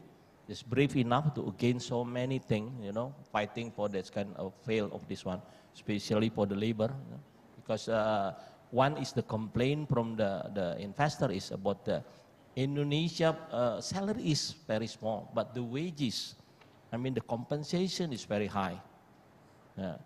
And the second is, if you compare something, you cannot see from the absolute amount of the salary, but you have to think divided by the volume. Mean that sometimes we are very narrow-minded. Always say that our salary is smaller than the other country, but actually not really, because we have to see the total package. Indonesia is very, in terms of salary is very small, but compensation package is very high, pension and anything. Basically, this what calls Law 1122 or job creation is a kind of attractive for investor. I mean that the aim is investment. Indonesia know already. Actually, I'm at that time still in the Kadin, in the Indonesian chambers, and also help the Committee Economy Indonesia. We always complain that so many redundancy of the regulation, and sometimes there is a kind of duplication also, and sometimes it's not coordinated between the central government with the local government. I think this is already mentioned in your report and so on and so on. But the execution of this kind of job creation law is, I can say that, very slow. Of course, that there is kind of what was appeal to the Constitutional Court, and still pending, and then waiting, but maybe this year or whatever, there will be the decision. But at least actually, I'm not denying that. I'm not denying that a lot of regulation, a lot of protection make it. But I also agree with Kasan. Actually, we need a kind of protection, Otherwise, our country becoming a market. That's why this is kind of chicken and egg. But if you ask my opinion as a professional, I think we have to be ready to be open because we are global. You cannot say that Indonesia will be protected and isolated, cannot. And we already entered global since I think 10 or 15 years ago, you know, export and import. How to this? I think this kind of what calls input to the government. We have to prepare this more professional. Then not only by protection, it's a complaint in the report is non-tariff barrier. For the tariff measurement is very easy to control because W2 can come and so on and so on. But non-tariff measurement is a kind of that kind of we should review again that necessary or not. But as Mansur mentioned, that actually I would like to see the answer the other. But I think this for the first state. My answer to you is later on. I know that you still have a question for me. Thank you. No, of course, you've touched upon important issues, especially this issue of legal stability, implementation, and the coordination between the center and the region. This is a very vast country, so this coordination will be crucial, especially that, you know, a lot of these MTMs are not necessarily codified, but it's practices that happen you know, at this lower level of government. But I want to go back to this question of omnibus law, and maybe Pakasan, the question is for you. You know, Indonesia, it's a landmark reform for Indonesia, and actually the analysis of the IEP shows that FDI in liberalized sectors has been responding positively to these recent reforms. Are there any complementarity with trade policy reform that could further boost Indonesia's investments and exports? And how do you place your work within this context of the Jobs Omnibus Law? Yeah, I think if I give the information about the story before Omnibus Law, in 2016, we launched about the regulations. This is, we identify the numbers on each code where the NTM measures is imposed. At the time, refer to the ASEAN countries, non-tariff measures in each ASEAN countries only less than 20% of each code. We have 10,250 each code at 2016. Then, after we identify, we deregulate this NTM to become almost 20%. This is decreased from about 40%. We refer to WTO regulation to make sure that this NTM we still impose is compliant with the WTO rules. And we have two categories, this border and post-border. Border and post-border, we identified almost like in national standard of Indonesia. This is only standard for imported goods to Indonesia, and we remove to become the post-border. But for certain sector, we still impose on the border. Border means inspection by the customs. For the product in classification of post-border, this is our responsibility in Ministry of Trade. So this story, then we have the Omnibus Law. Omnibus Law more liberalized, more aggressive to make sure that this is of doing business of our policy, including trade policy. One of these regulations is about the recommendations. Recommendation from certain ministry, as Pak Habib and Bu Sheila mentioned about the importation of like food as an input factor for the industry. So this is part of a trade policy under the Omnibus Law to make sure that this reform will be support and will be attract the investments.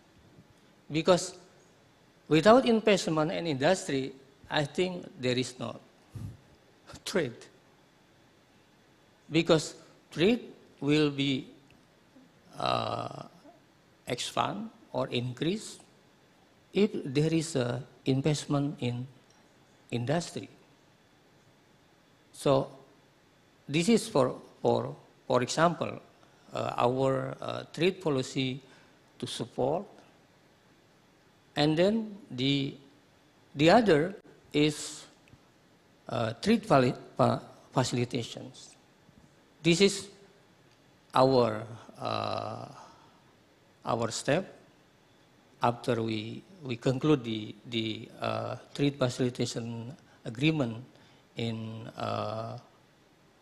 Bali, and then as the report of the World Bank explained, this is a good policy, but still need to implementation in all the coverage of these trade facilitations. This is I fully agreed, because these trade facilitation policies I involved in this implementation to make sure that for example, the custom and administration will be follow this our ratify on trade facilitation agreement. And in other importation regulation, I think this is also move to more transparent, move to digitalization, to make sure that uncertainty on this NTM policy is become going down, or uncertainty should be removed for importation procedure, because we have the studied also about this NTM issue on importations. This is the study with also with Ibu Lili, when Ibu Lili worked for area. This is my response to your questions. So this is interesting, and I'll go to Pa Darmawan then, and continue a little bit on this issue of competitiveness, because the analysis in the IEP report shows that imports are crucial for export competitiveness in Indonesia, especially in higher value added and priority sectors. But also 2/3 of Indonesian exports are accounted for by firms that both export and import. How do you see the role of imports in the Indonesian economy, and what are your thoughts on efforts to promote import substitution? I would, of course, that if you ask me about the needed or not import, definitely yes. Because as what I call Ibu Silas mentioned, that 2/3 is still import. That is actually long time ago. I appealed to the government how to reduce this one, but so far is yeah, still 2/3 the reported one. The import is raw material, as Hasan mentioned already, semi-finished component. Also machinery we still import. But machinery is basically not big problem because it will be productive. But the import means that supposed to be produced locally and becoming competitive. Worldwide supply chains. The question is related to the MTM. For example, I go straight directly to the local content. Local content is actually good, but in Indonesia, local content is sometimes becoming a disturbing, a hurdle. Because, for example, I involved in industry since 1971 or whatever. At that time, we call already the local content. And then there is a kind of period for the deletion program. Mean that the deletion program mean that they have to make this kind of part locally, basically in Indonesia. Meaning that not only 100% that you have to import this one, but locally mean that assembling Indonesia first, and then step by step you can get the substitution of the part and so on. Because Indonesia is we have a natural resources actually, but I don't know what's happened since 1971. Go straight, and then finally 2014 I still remember. So 2014 there is a kind of the industry requested to make this kind of what he calls the master plan of the development in the national industry Indonesia. That's clear. Maybe both of you already get that kind of picture. That there is kind of vision, mission, and so on. And then what is the priority industry will be make it. The industry make based on the which is Indonesia in the future can compete, not can just assembling and then re-export. Assembling in the priority mean that Indonesia know that we have already the mineral, but now it's nickel. You know, actually a long time ago we have already mentioned that the priority is a kind of the agro business, upstream. And the second is about the metal, because automotive at that time is already becoming global. Yeah, Toyota and the others coming here, and then the localization is very issue because they control and then they make the system itself. And number three is about now is quite popular about the coal gasification. One of the example, but actually this is kind of from the oil and gas. How to you elaborate this one becoming the high value added? But so far, I have to say that sorry because of the pandemic, and then we just push the export. I say that not the quantity. The quantity is export, and you get as Ibu Lili mentioned, finally you get a surplus or trade balance. But if you go deep, it's really genuine in the future or not? Because commodities will be finished. For example, like mining and so on and so on. Think just refer back. Actually, Indonesia already have this kind of vision and mission, what they call a master plan of the still. But I don't know why. When they make the 4.0, Pak Hasan, 4.0, they not see this kind of picture that what is supposed to be continue deeply. Not have a new version, you know, like the textile, what blah blah blah. Textile is good for export. I mean for the value, but for the in future Indonesia industry, that is no, I mean not big value added. That's for example like local content. Back to Silas, local content is sometimes good. That's why you have I think the government have to have some policy expect that can boost the local production, efficient and competitive. Mean that as I mentioned that for example like in Toyota, because I'm the president of Toyota before, we have some program in Toyota. Toyota will give the move to the production in Indonesia as long we can compete with the global. They always call the CIM. CIM is a cost index manufacturing. Yeah. For example, in Japan or in Thailand, say that 100. They have to Indonesia have to produce with the 70. Why 70?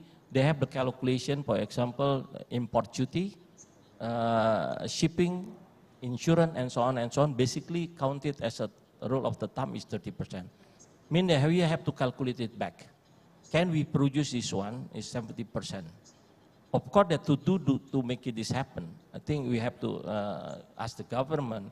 We have to looking for the substitution of good the raw material in Indonesia and so on and so on. Finally, that they teach us, if you would like to become a global player, you have to be competitive or you have to compete. That's why Kasan mentioned that one of the not commodity is actually cars, in automotive. I know that that's the story because I'm one of the who involved with this kind of project. I think my suggestion to the government or whatever, I agree that you have to eliminate the MTM, which is protective without some kind of agenda aim in the future. And I think next time if we would like to make some program or whatever, I think the government have to kind of committed for a period and then what kind of goals you would like to find. Yeah. The goals mean that you have to at least compete or competitive, not create additional costs. So far, so many is create additional costs. I cannot blame also because some company is also scattered among the Indonesian area. That's why sometimes in the headquarters say that okay, but in the local area they take some contribution whatever, which is actually additional cost. I think I'm not denying this one. I think but. Local content, whatever, I think is important. I agree that you mentioned that suddenly the Minister of Industry said that 30% local content. To be honest, when the discussion, I said that what kind of thing you would like to make you have to clear program. That's why back to the Silas. One of the solution is the commodity balance, what it calls neraca komoditas. Mean that when the industry is already prepared by the company whatever, and then this is automatically the import approval and the pre-shipment and so on becoming very fast. Mean that not every department, oh, you have to ask of import for approval, we have to wait. This is time is also cost. Delaying time is you add the cost. And also sometimes you know that this create also corruption, you know. Yeah. That's why I think that I agree with Pak Hasan, maybe this is for input for you. I think we have to review again the MTM and possible I already push this what it calls the Committee Industri Nasional to make this kind of the what it calls commodity balance of commodities. Thank Sila, thank you. You mentioned that hopefully the ceremony can read and That is my aim when I'm in Kadin, to push the government to make this kind of neraca komoditas. Thank you. So I'm aware of time, so that's why I want to give the floor to Ibu Lily for the final question. But I want to go out, unless you want to comment on manufacturing and industry. I think also the future in Indonesia also relies, and probably more heavily, and this is a debate also in the services sector. And I think there's a significant potential in services and services trade to boost productivity, job growth, value addition, and boosting what we call in the report the servicification of the economy, which is, from my discussion with Pa Kassan and other policymakers, it's really on their mind, but it's really a topic that is very difficult. Services is less straightforward than manufacturing and industry. So maybe you can walk us a little bit through the services trade, what could attract services in investment, improve Indonesia's competitiveness. What's your take on services trade? Let me just highlight the importance of manufacturing first. Why Indonesia should improve the quality and the production base of the manufacturing. Because Indonesia's labor, 60% of Indonesia's labor are secondary graduates, SMP, SMA. The manufacturing sectors are good for two reasons. One is that it provides relatively stable and higher wages for secondary graduates. So it's very important for Indonesia. Second, that's the source of innovations. The importance of manufacturing sector, or the successful of manufacturing sectors, can only be achieved if we can also improve services along way with the manufacturing sectors. Because part of the manufacturing sectors are largely supported by services, okay? Largely supported by R&D, marketing, post services of manufactured products. Those are the things that Indonesia should also pay attention and improve the quality of certifications of Indonesia's economy. But I just want to highlight what can Indonesia do to improve investments. I want to highlight here not only in the services or not only in the servicification sectors, but across sectors. And I totally agree with Pak Darmawan. I just want to highlight it's very important. Investors throughout all the surveys that we see, EU, AmChams, Japan's, China's firms, they're all always highlight macroeconomic, long-term prospects of an economy, legal certainty, tax administrations. But let me just highlight three things that we have been discussed so far. One is that I think it's very important to incentivize trainings. Second, which I think the government has the target but has not done enough yet, on the quantity and quality of human capital of Indonesia. Let me quote Tim Cook, CEO of Apple, why Apple doesn't want to move its productions from China to the US. If he invites a meeting, he can get a room meeting in the US, only a room meeting of engineers. But if he organizes a meeting in China, he can have a soccer field full of engineers. So that's the importance of human capital that Indonesia should pursue. It takes time, but we should do it now. And the third one, I think everybody's agree, we need to review non-tariff measures and local content requirements. I am not and will not advocate to eliminate non-tariff measures. We should see non-tariff measures as neutral because we want safe toys for our kids. We want safe electricity. We want safe cars. We want good environment. Those are basically the means of having non-tariff measures. But some of non-tariff measures are a subset, can be non-tariff barriers. And that's something that we need to review, make it transparent, make it less or even no cost in obtaining that kind of permits, license relating to those kind of safety, health, and environmental protections embedded in NTMs. Thank you. So thank you very much, Ibu Lily. So some key takeaways, if you want, from our session. We really note that trade, is a tool for growth, for economic transformation. Indonesia has an ambitious objective to raise the value added of its manufacturing sector. It has the right plans, or it has plans to do so. It has also plans to tackle more the servicification of the economy. There are non-trade measures that are barriers in a way, others that could be beneficial in terms of ensuring quality.